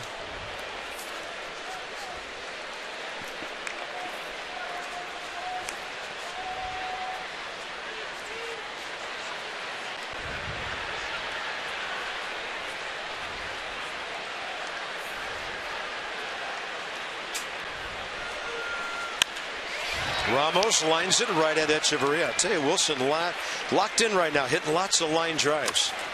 I bet he needs a day off tomorrow, though. Oh, what he needs to do is watch MLB.TV Premium, the #1 live streaming sports service, celebrating 13 years. Watch every out-of-market game live or on demand in true HD on over 400 mobile and connected devices. Blackout and other restrictions apply. Visit MLB.TV for details. Footnote on Wilson Ramos' 11-game streak, the second longest of his career. He had a 14-gamer last year. Here's Danny Espinosa. Kohler has struck him out twice.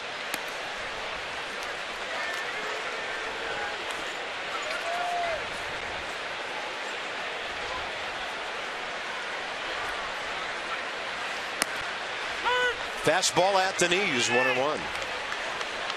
Espinosa this series 0 for 6.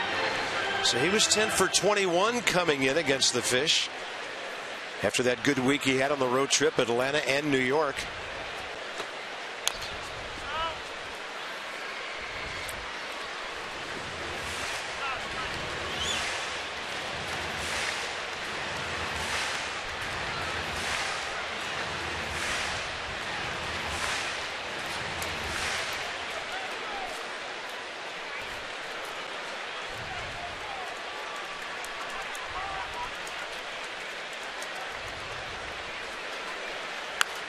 Jammed, got it by the mound. D. Gordon has to be quick with the hands, and he is for the second out. I remember the game Ryan Zimmerman hit 3 home runs in Baltimore. It was a warm night. It was a slugfest. I think 12 to 11, 11 to 10. Ball was flying out. Chris Davis hit some home runs for the O's. Camden Yards playing small that night. Yeah, didn't like the final score of that one.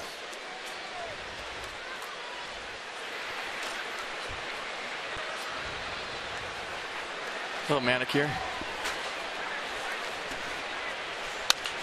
Hey, Michael A. Taylor. This is a race to the bag. And Kohler just beats him over there. So the Nationals go quickly. Matt Williams says, I don't think we're going to challenge that one. To the 7th. Their pitcher due to bat third. Harper in the Nats by 3.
(7-8-9) for the Miami Marlins. against Max Scherzer, who's thrown 86 pitches, 62 strikes through 6. Great strike to ball ratio. He's given the Fish 2 singles since the second. Nats trying to win the series, get the season series with Miami back to 4-2 after Washington was swept down at Marlins Park a week and a half ago.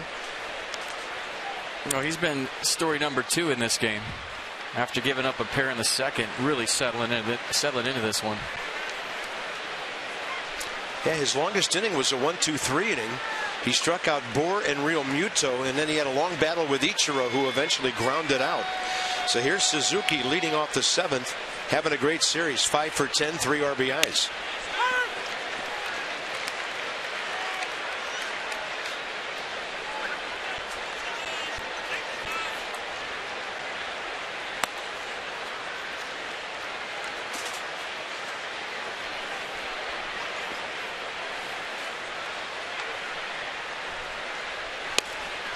And Ichiro bailing on that one. 85, 1 ball, 2 strikes.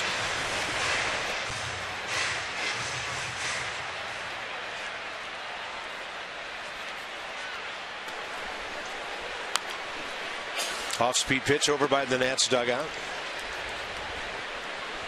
Just hard to think along with Max Scherzer. I talk about hitters and educated guessing all the time. You stand in the box and you're looking for a pitch based on what you've seen previously, or maybe what they've done to you in the course of a series. By the 3rd game, you have a pretty good idea. I've said it all along with Scherzer. I thought he was a power guy. Didn't see him much in the American League. I sit up here. The game moves slow when you're in the booth. He's tough to think with, and he calls his own game. Watch how much he shakes off. Change up. Scherzer pounces to Zimmerman. Well played for the first out. I mean, really a thinking man's pitcher. He always keeping guys off balance. Obviously, the stuff plays. It's plus stuff. But he knows what he wants to do to every single hitter. How he sets them up with one pitch to get to another pitch. There's certain guys I can sit up here every night and know exactly what's coming without looking at a sign because they fall into patterns. Max Scherzer, not the case. He's always keeping everybody off balance, and he's hard to think with. Almost like a Greg Maddux that throws 97. Gets in on the hands of Adeiny Echeverria there. Number 9 spot next. Marlins will hit for Kohler, who's thrown 98 pitches in 6 innings. And 3 of them have gone a long, long way.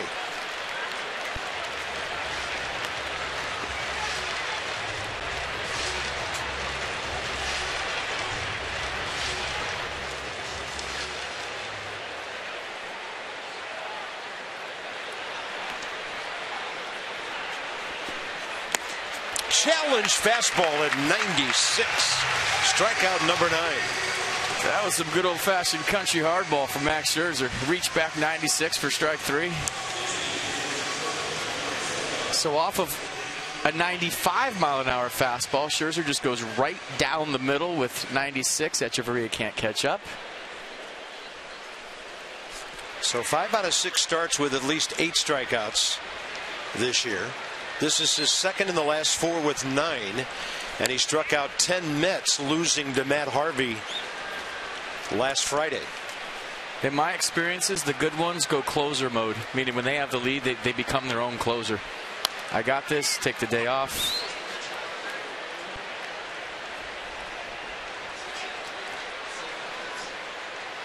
Reed Brignac, the pinch hitter, 0 for 4 career against Scherzer.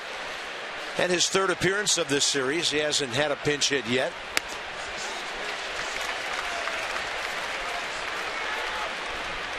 He's the only lefty on the Miami bench with former Nat Michael Morse, former Nat Jonathan Solano, his brother Donovan, and Jeff Baker, who's had a pinch hit in this series. Changeup, 85. Throwing everything for strikes right now. The work rate, the pace, attacking, it's been impressive.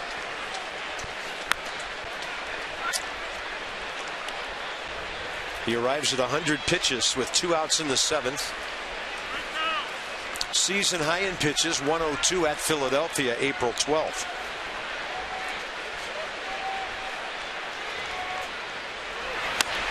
Right by him with 95. strikeout number 10. Don't you feel like you can throw about 130 pitches today the way he's going? Nats starters have gone at least 7 in 4 of the last 7 games. Time for the Hyundai 7th inning stretch.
Seventh inning stretch. I am all the way about 3 miles from home plate where Bryce Harper's 3rd home run of the day came down.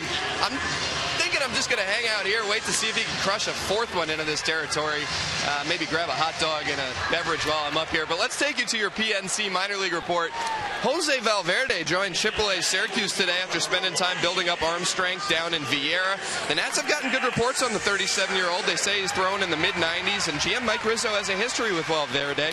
Signed him out of the Dominican Republic as a teenager. Said the other day, maybe we can catch lightning in a bottle with him. The Nats are going to see how Valverde fares at AAA, and who knows, he might be a nice bullpen piece for him.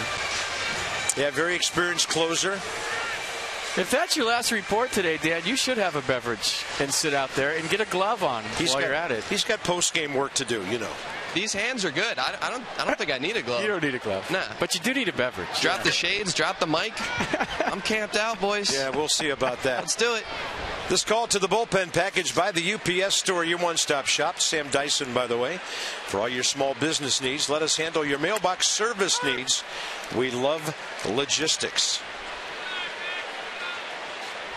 Pitching to Scherzer, bottom of the 7th.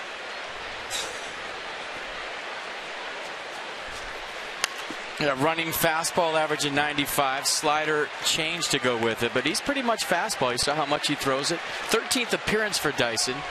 16 strikeouts, around 7 walks. League hitting 196. Lefties, however, doing a little better at 263. In time for Max to sit down, 96 under his bat. He needs to get a breather. He's thrown 101 pitches. Top of the order, Denard Span. The only really high-stress inning that Max Scherzer's had has been the 2nd, when he had the 4 consecutive hits. Screech agreeing that it looks like Max Scherzer can go, I don't know what, 120 today? Why not? I mean, it's been effortless, right? Pretty much. I think we get too caught up in how many pitches instead of what kind of pitches. If you're constantly working on a jams, 100 pitches is a lot. If you're cruising through a game, I don't feel like 100 pitches is a lot. Denard 1 for 5 career against Sam Dyson.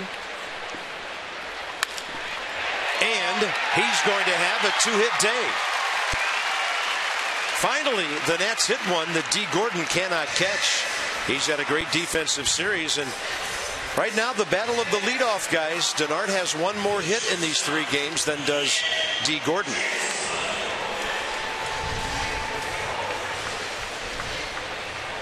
Steven Strasburg, you're looking at half of him, at least half of his face. He's hiding in the Nats dugout, and we're all hoping he's okay. Ian Desmond 1 for 3 with a double, a run scored. And against Dyson, 1 for 5 career with a home run.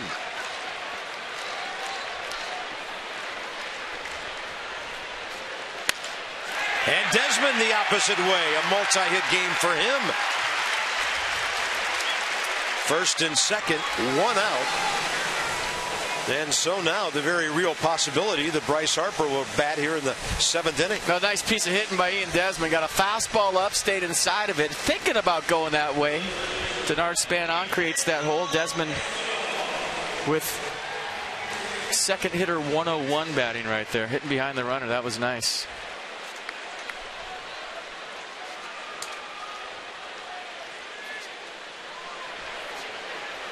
Escobar 0 for 2, sac fly. Bryce Harper, by the way, against Sam Dyson, career 3 for 6. Yeah, text your friends, tell them to get to a TV. Bryce Harper's on deck.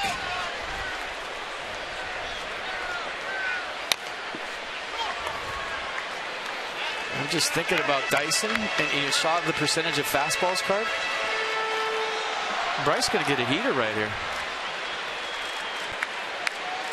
He only throws the slider and the change 7% and 8% of the time. 85% fastballs.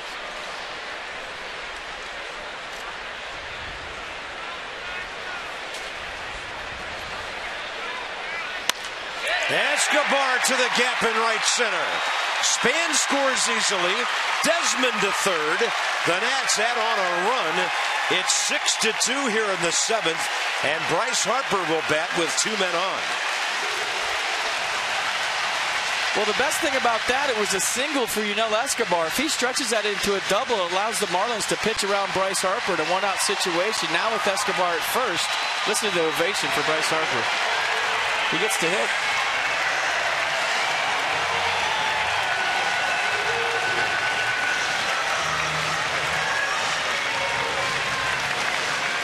Sam Dyson popped up Bryce to short in Game 1 Monday night.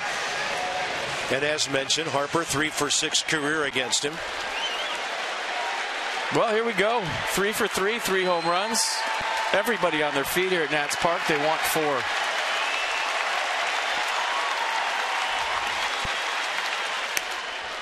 High strike. Changeup. Question is, did they bring that sign to the game today, or did they just make that sign? 2 blasts where very few in this ballpark ever go.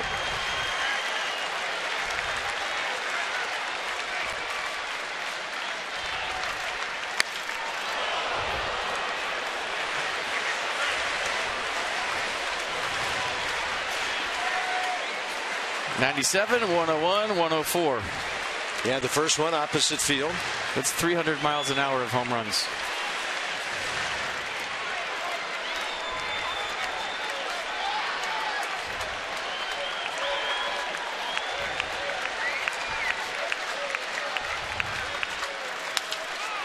Harper pulls it right side. That'll drive in a run. That'll give him a 5 RBI day, and the Nationals lead 7-2. And the crowd lets Bryce know how much they appreciate what he's done for them today.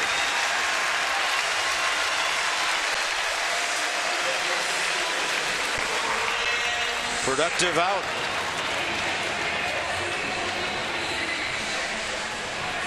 Last major leaguer to hit 3 home runs in a game, or rather 4 home runs in a game, Josh Hamilton, May 8th, 3 years ago, for the Rangers against the Orioles. He wanted 4 because you tell right there, looking at his face in the dugout. Ball gets away and over to third base, Escobar. It's big stage Bryce, man. He knows this is the only game going on in the league. Today does not shock me at all.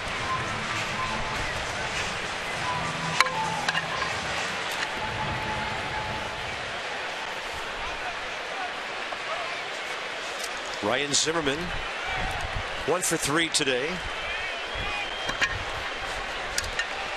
An RBI, on base 3 times in this series.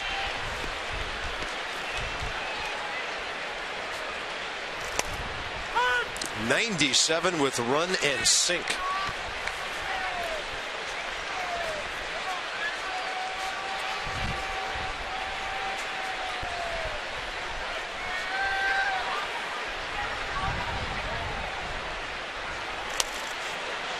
'98.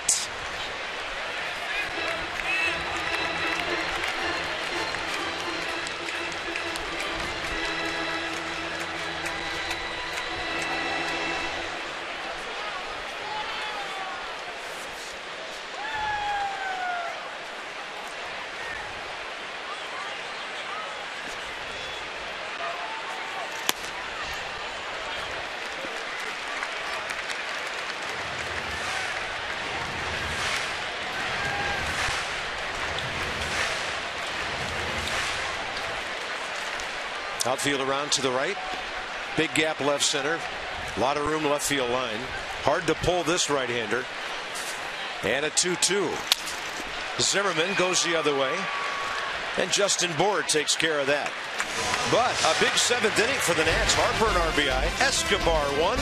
7-2 Washington.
However you want to put it, enter any cliche. The guy has been fantastic. It's been with the slider, the curveball, the riding fastball. You see the three-quarter crossfire release kind of gets underneath that. It appears to rise, and he goes down in the zone, up in the zone, in, away. I mean, all going on right now for Max Scherzer. 10 strikeouts on the day, and it all happened in the third when he got the lead.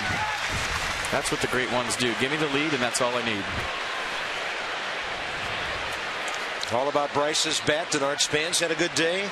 And the right arm of Max Scherzer, who faces D. Gordon here. Pitch number 102. Eighth inning underway. So Gordon in this series, 3 for 12. A walk, a steal, a run. Denard Span, 4 for 12. A walk and 2 runs scored today.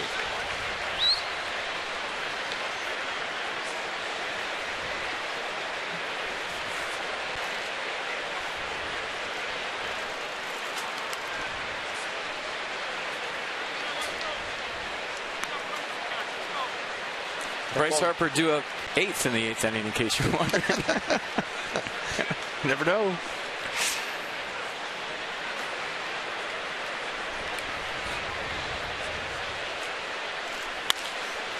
Right side, base hit.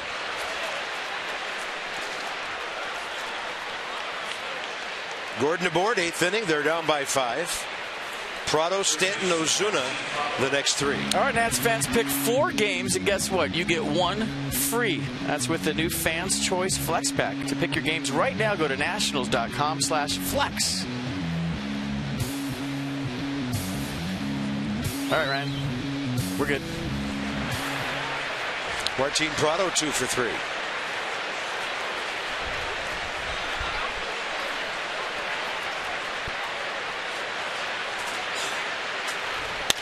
Base hit.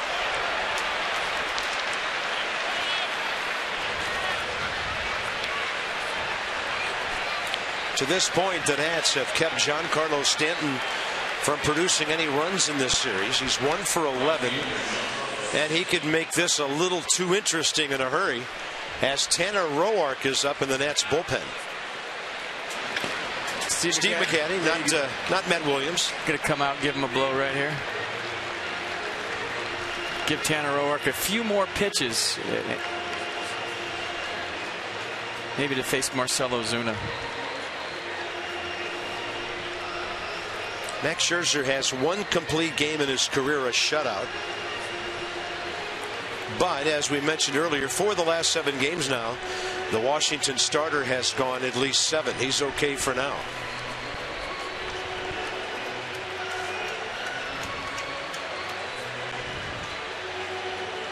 Giancarlo has popped up, struck out swinging, popped up to short.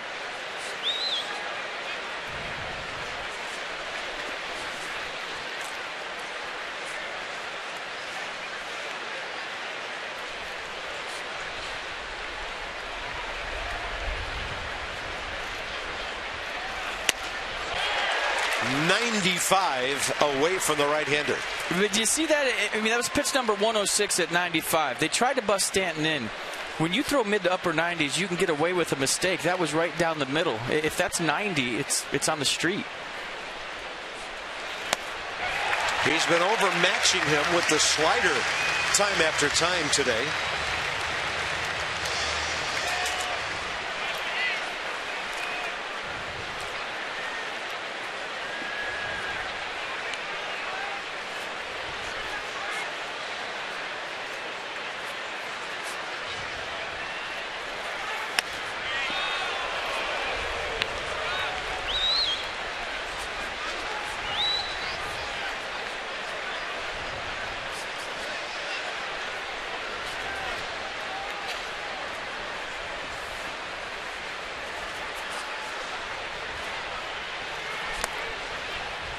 And Giancarlo not biting on that one. 2 balls, 2 strikes.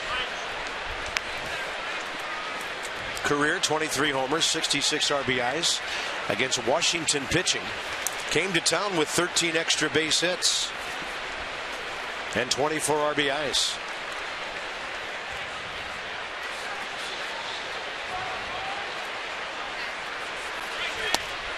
And the front door slider just inside. Backed up a little bit on him. Kind of got around this slider. See it back up the way Ramos caught it inside. 2 men aboard, nobody out here. Top of the 8th.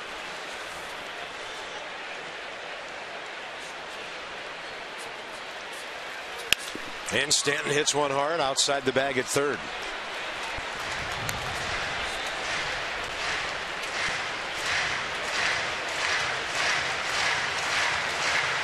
They've tied him up with a fastball in this whole series. You're wondering if they go to it, but you're also wondering if Scherzer's fresh enough to get it to the location he wants. Could be gassed after 111 and not really feeling location with the fastball.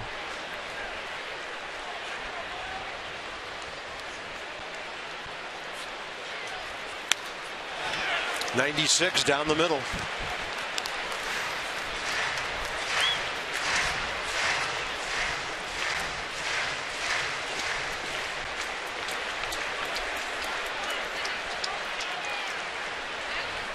Those 2 runs in the bottom of the 7th looking pretty big right now.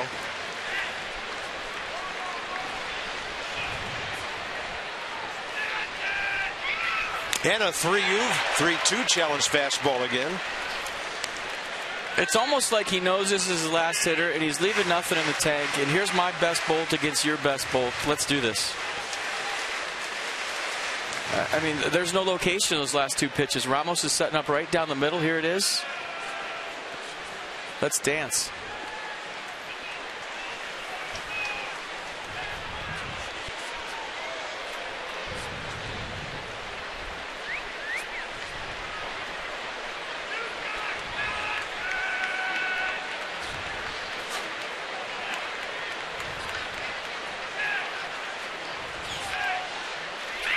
Slider, and that's going a long, long way. This is a 7-5 game.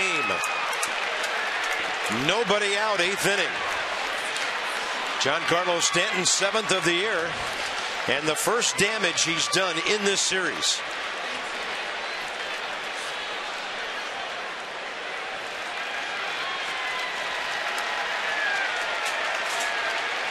He's upset with himself right now that he didn't go with another fastball. Stanton was having trouble getting to the 96. He threw him a slider, sped him up.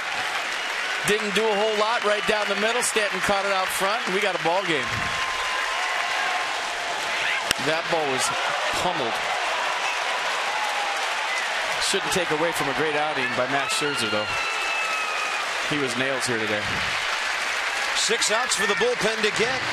And the call is brought to you by Verizon, America's largest and most reliable 4G LTE network. Tanner Roark on the way in to follow Scherzer.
The Washington Nationals and may not be reproduced or retransmitted in any form. And the accounts and descriptions of this game may not be disseminated without the express written consent of the Washington Nationals. 7-5 ball game. Tanner Roark, Marcell Ozuna, 93 in at the knees. Yeah, fastball 92 will sink it. He'll throw a 4-seamer, cut it occasionally. Slider, curveball, change to go with it.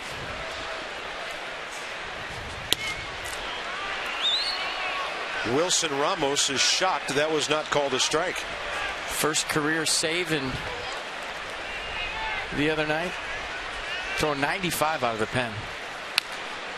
Then a bouncer fouled by Ozuna. 1 ball, 2 strikes. Marcell Ozuna, 3 for 10 career with a double against Tanner Roark, who has struck him out 3 times. In this series, Ozuna 1 for 10.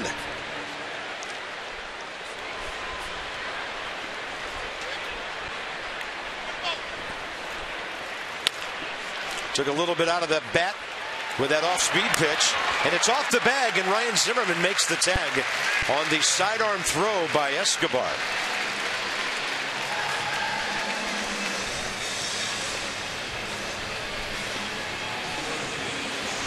Yeah, that ball had a lot of sink to it. Nice play by Zimmerman coming off the bag, tagging Ozuna for the first out here in the 8th.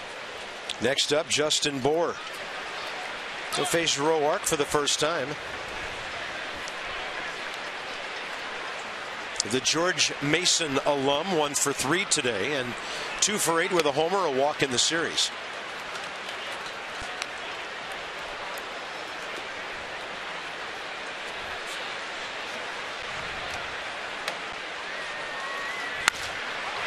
And it's some kind of bat he's featuring right now. He's the reason Michael Morse isn't playing at all. 2-hit day for Bour, who's now 9 for 18 in 10 games since his recall. Well, you got to take advantage of opportunity. One guy's struggling, you get a chance, get your day in the sun. He's got a nice compact swing. It definitely plays. Done a nice job at first in this series too. Suddenly the tying runs in the batter's box with JT Realmuto. He's 0 for 1 career against Roark. Tanner gets a strike to the outside edge.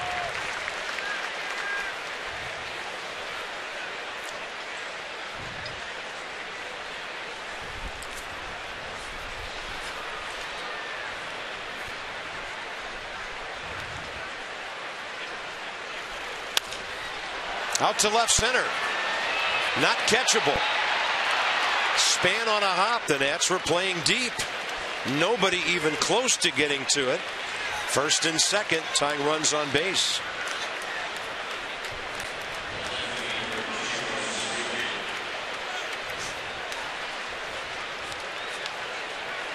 Now Ichiro, and this plot is thickening with every hitter. Matt Thornton now up for the Nats.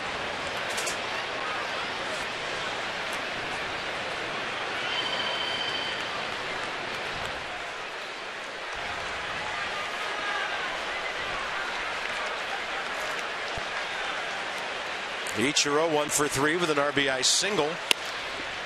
And he has 5 hits, 3 batted in these 3 games.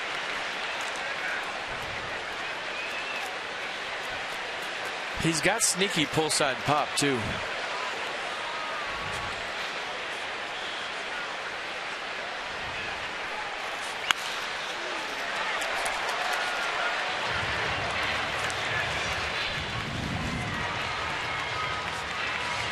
Tough guy to double up. He's always running out of the box and swinging, especially with 2 strikes.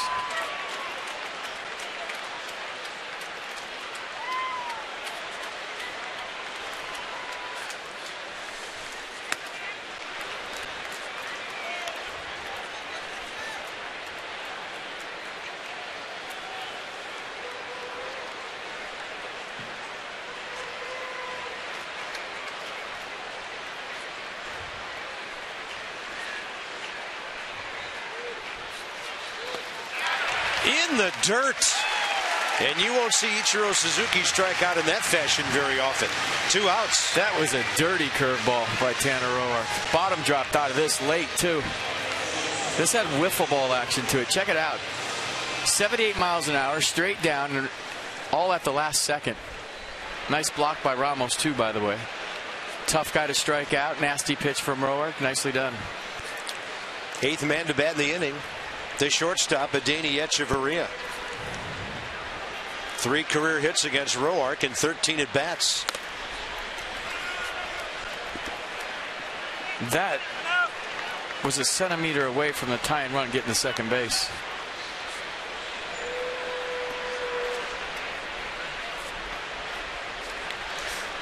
I think Ramos missed it and hit his shin guard. Sounded like it.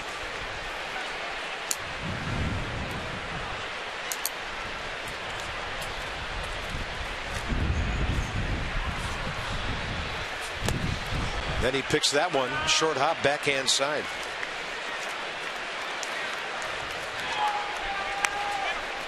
Well, a lot of catchers will block this ball. Wilson Ramos chose to glove it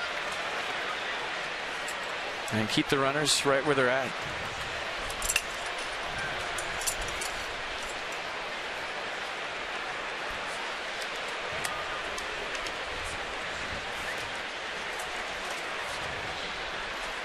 Roark, and he runs the 95 right in there for strike 1.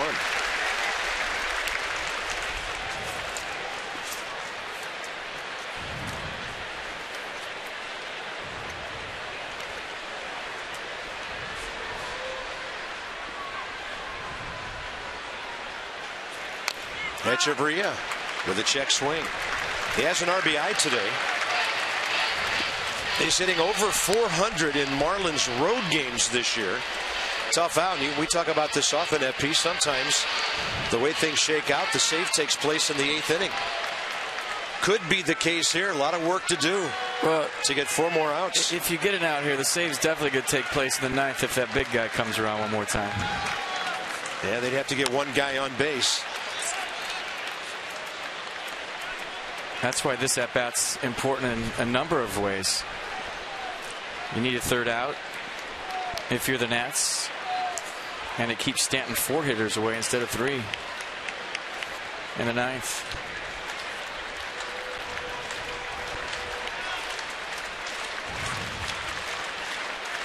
Two-two pitch.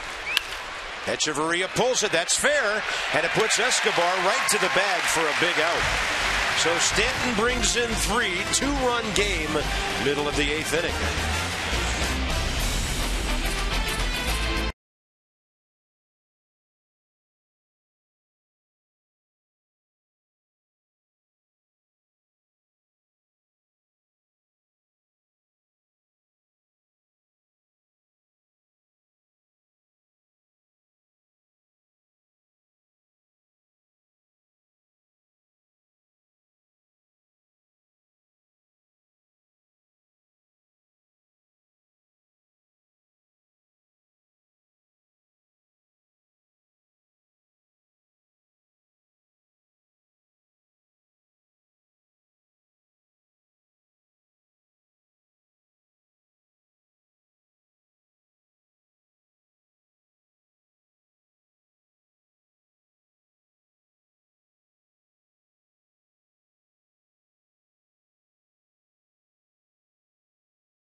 All right, let's do that. I guess you can convince me. Bryce Harper, fastball away, first time up in the 2nd inning. That was home run number 6 on the year. Second at bat in the 3rd inning, fastball up and in, and they're progressively getting further. Check this out. 3rd one, a slider from Tom Kohler, and this is the longest one of all. So Bryce Harper, 3 home runs here today. Number 6, 7, and 8 on the year. Little curtain call action, and yeah, he's been a game changer for sure in this one. Brian Morris had a nightmare of an 8th inning against the Nats here on Monday night. Washington scored 4 runs. He had the whole inning, and that propelled them to a 6-4 win. So here he is again. Yeah, the fastball averages 95, slider 85, and he'll cut that fastball at 91 miles an hour. But you see how the fastball is almost 90% of the time. And by the way, our camera shook there because his warm-up pitch bounced and hit the screen. Our robotic camera mounted on the screen behind home plate there. And so we go, bottom 8, Ramos, Espinosa, Taylor. Got bounced around a little bit there by that breaking ball. If I was a relief pitcher, I'd throw at least one practice pitch halfway up the screen every single time. Wilson Ramos. Make you think about it before you got in there. This guy has no idea where it's going. Didn't get the call there. Ramos 1 for 3. Career against Morris. Trying for his 9th multi-hit game. His last 17 times out.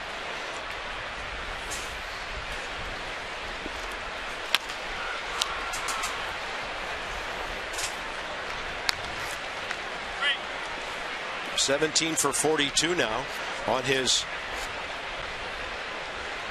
2nd longest career hitting streak.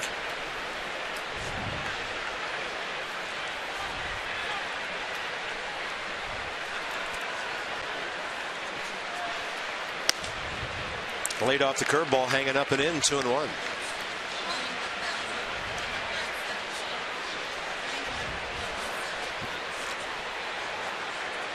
Ramos a double, left center in 3 trips, lined out hard to short. The last time out, so he's hit 2 on the button today. And that way up and in, ball 3.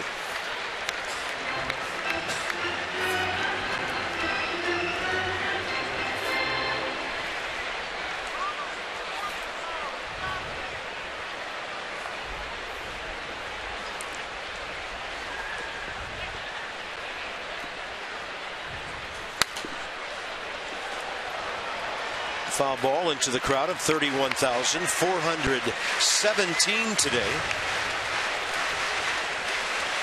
Nats are averaging just under 30,000 a game for their first 13 home dates of the year. A lot of people with a long lunch break. I love it.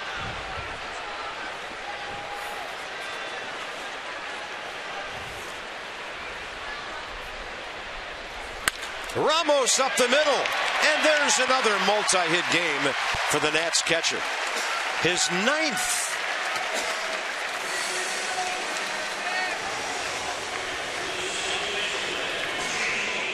P-Nats return to the Fitz through May 11th. And get this, Ronaldo Lopez, top prospect, pitches tonight for the Nats, and Lucas Giolito goes Friday. So if you're in the area, check it out tonight. Bob's going to be there. He's going right after this game. Get his radar gun out, sit behind home plate. Take my umbrella. Mm-hmm. True Storm locked and loaded. Be nice to give him some more breathing room here. Danny Espinosa 0 for 3 today. 0 for 2 career against Brian Morris. By the way, Wilson Ramos now hitting .465 during his hitting streak. And that's a .463 throw. Almost pulled Bohr off the bag. But now the bases are empty. 2 outs for Michael A. Taylor.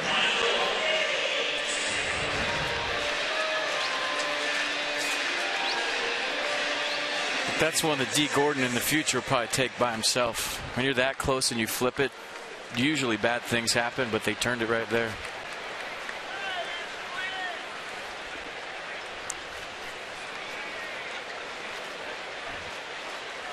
Michael A. 0 for 2, intentionally walked back in the second. In the series, 0 for 5 with 2 walks. Getting some playing time in left field with Jason Worth taking a couple of days off. The Nats will have an off day tomorrow before the Braves come in for 3. And Clint Robinson waiting. The primary left-handed bat off the bench right now.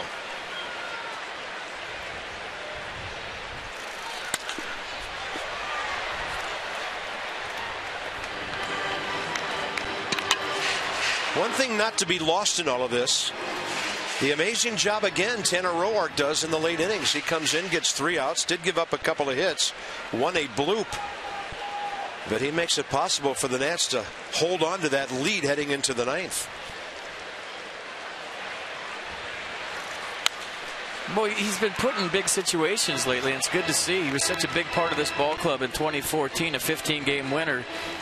And with the super staff assembled, relegated to bullpen duties, and they've asked him to mop up, he's done it. They've asked him to close, he's done it. Now the 8th inning guy today. So whatever you ask from that guy, he gets the job done. He doesn't say a word about it. And that's why everybody loves him.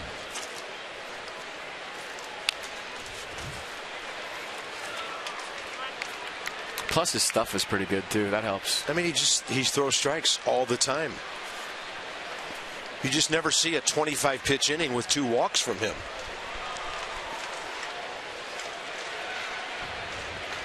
He threw 18 pitches, 13 strikes to get those 3 outs in the 8th. And Michael A. will take that one in the dirt, 2-2.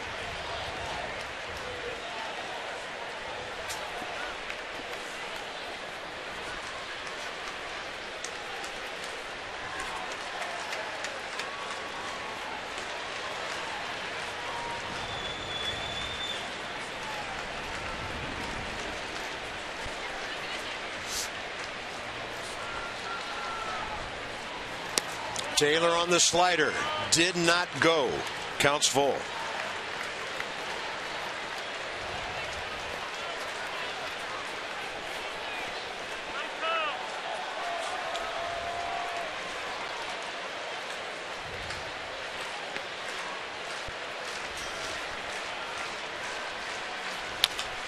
Chopper third base way.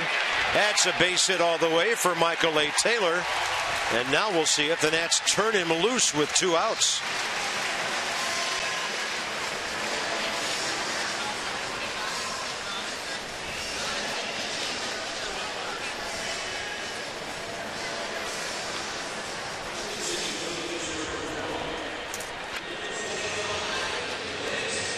Now you think he'd be on his way here early in the count.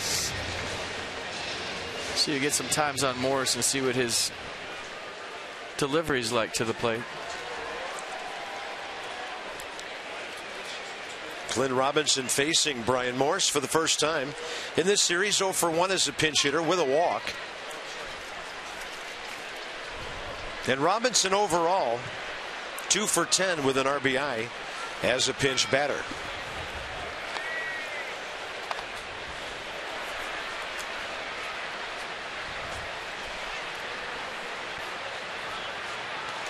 And Taylor diving in this time. Little flinch there by Michael Taylor. Might have tipped that he was thinking about going.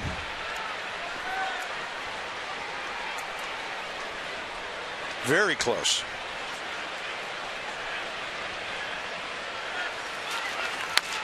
Robinson chops one right side.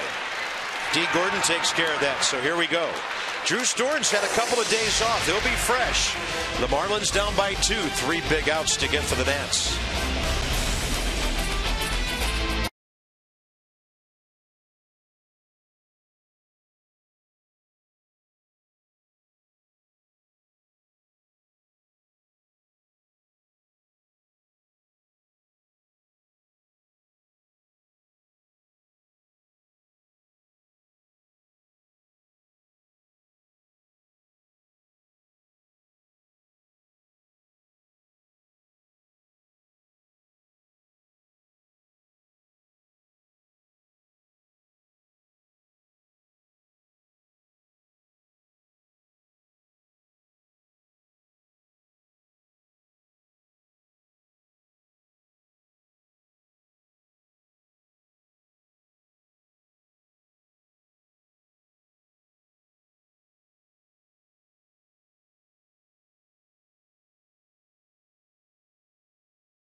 By DraftKings. Play daily fantasy baseball for free on DraftKings.com. Enter promo code Dugout for free entry. And if you had Bryce Harper today, you are having a great week. Top 9. Harper in right. Defense all shored up. And Drew Storen going his routine. And Bryce Harper has done some amazing things on May 6th. Remember the steal of home against Cole Hamels after Hamels thought he'd go tough guy and initiate Bryce into the major leagues, and he steals home on a pickoff. Yeah, just playing the game hard. And Cole Hamels said he basically admitted he did that on purpose after the game. They've made up, though. Yeah. I think Mike Rizzo had the best quote of all. He said that was fake tough by the Philadelphia pitcher. Well, this is big for a number of reasons. Obviously, you want to keep Giancarlo Stanton in the batter's box and have a 1-2-3 save. Fastball 95. Wipeout slider, wipeout changeup to go with it. Donovan Solano, the pinch hitter, as Drew takes over in the 9th. 3 out of 4 games in New York last week, and he saved both of the 1-0 games. And the other reason, there's a huge thunderstorm. Very close. Solano on the breaking ball fouls it back. He is 3 for 7 career against Drew Storen with a base on balls.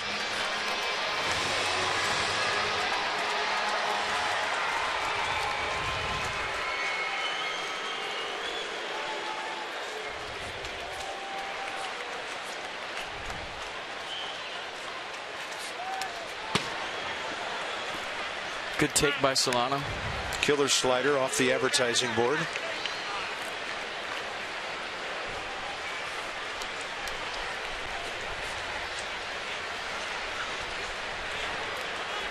Donovan Solano first at bat in this series. He was their second baseman until they got D. Gordon. High riding fastball. He's late for it. Day off tomorrow. Eric Stoltz, the lefty for the Braves. Gio Gonzalez, the Nats lefty. Friday night, Johnny and Ray Nats extra. 6:30 Masson 2. First of 3 with the Braves, who right now are tied with the Marlins for second place behind the Mets. At 94, reaching and moving all over the place. Well, maybe that was a two-seamer in to set up the slider away at a 2-2 count. See if he uses that pitch to go to the other side.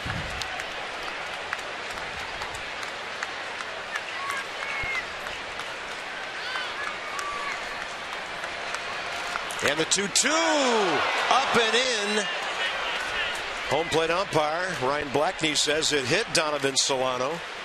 Heard a pretty loud sound when that happened.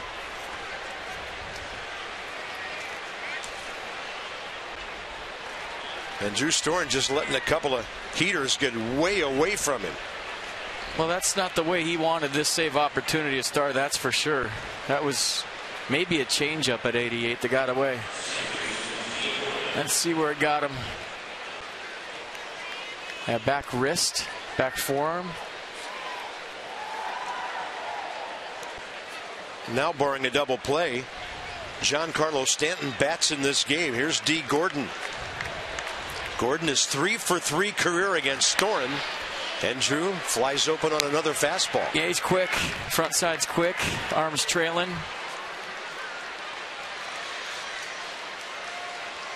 He's best when he's slow and staying back and taking that head right to the target.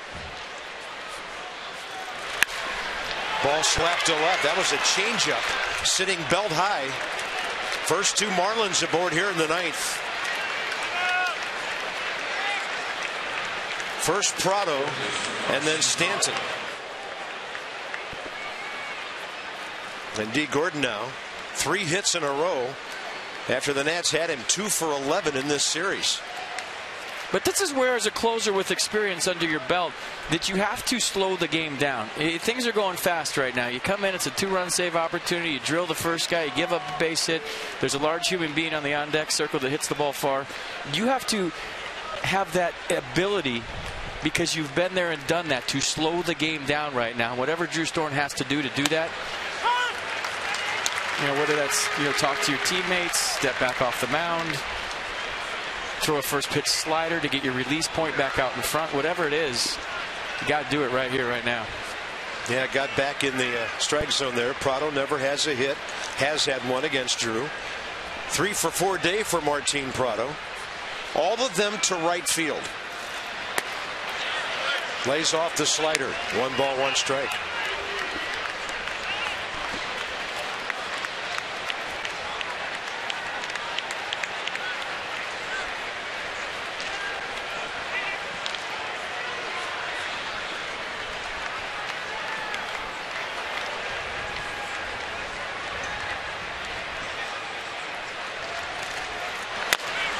Chopper, right side foul.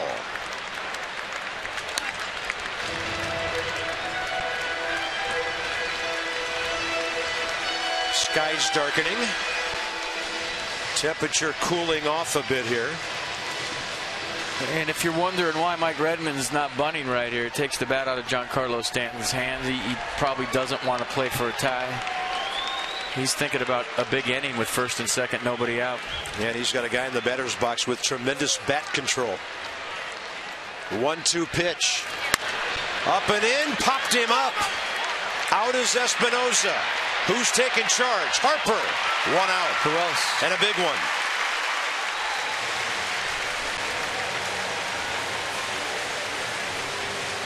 Well, good communication. This looked like trouble right off the get-go.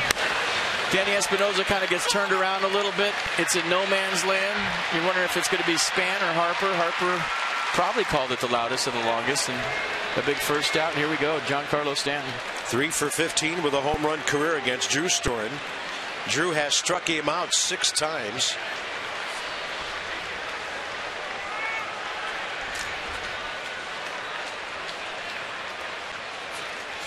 And the first one runs up and in.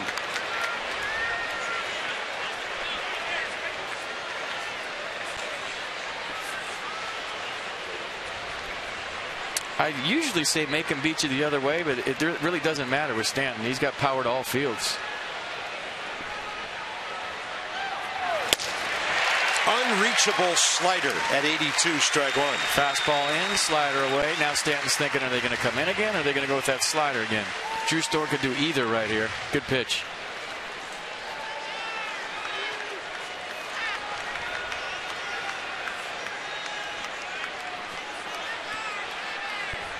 Target in. Right under his bat with that 93 sinker.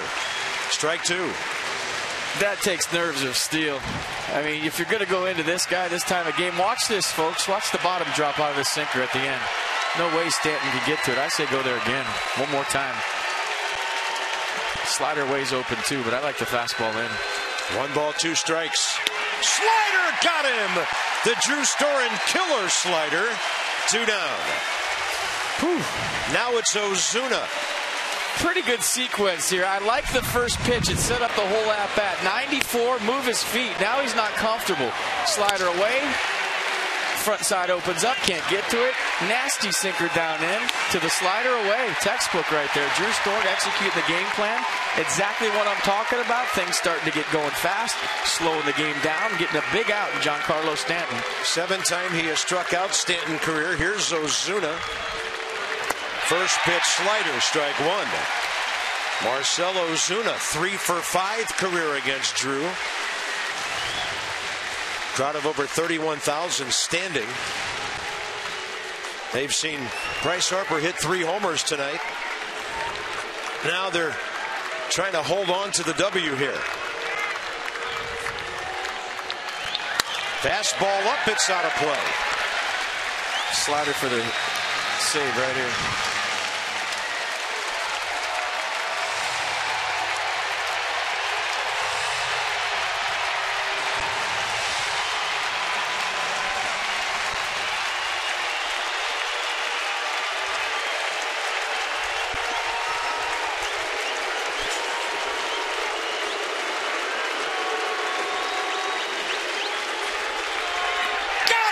Another slider in the dirt. Drew Storen saves it. Harper hits 3 homers. The Nationals win their 3rd consecutive series. I'll tell you what, Max Scherzer was on point today in a big way. Made one mistake to Giancarlo Stanton. Bryce Harper was unbelievable with 3 taters here. The Nats take their 3rd series in a row. Good W, day off. Happy day off for the Washington Nationals. Drew Storen his 8th save of the year. Max Scherzer gets his 2nd W. The Nats back to within 1 of 500.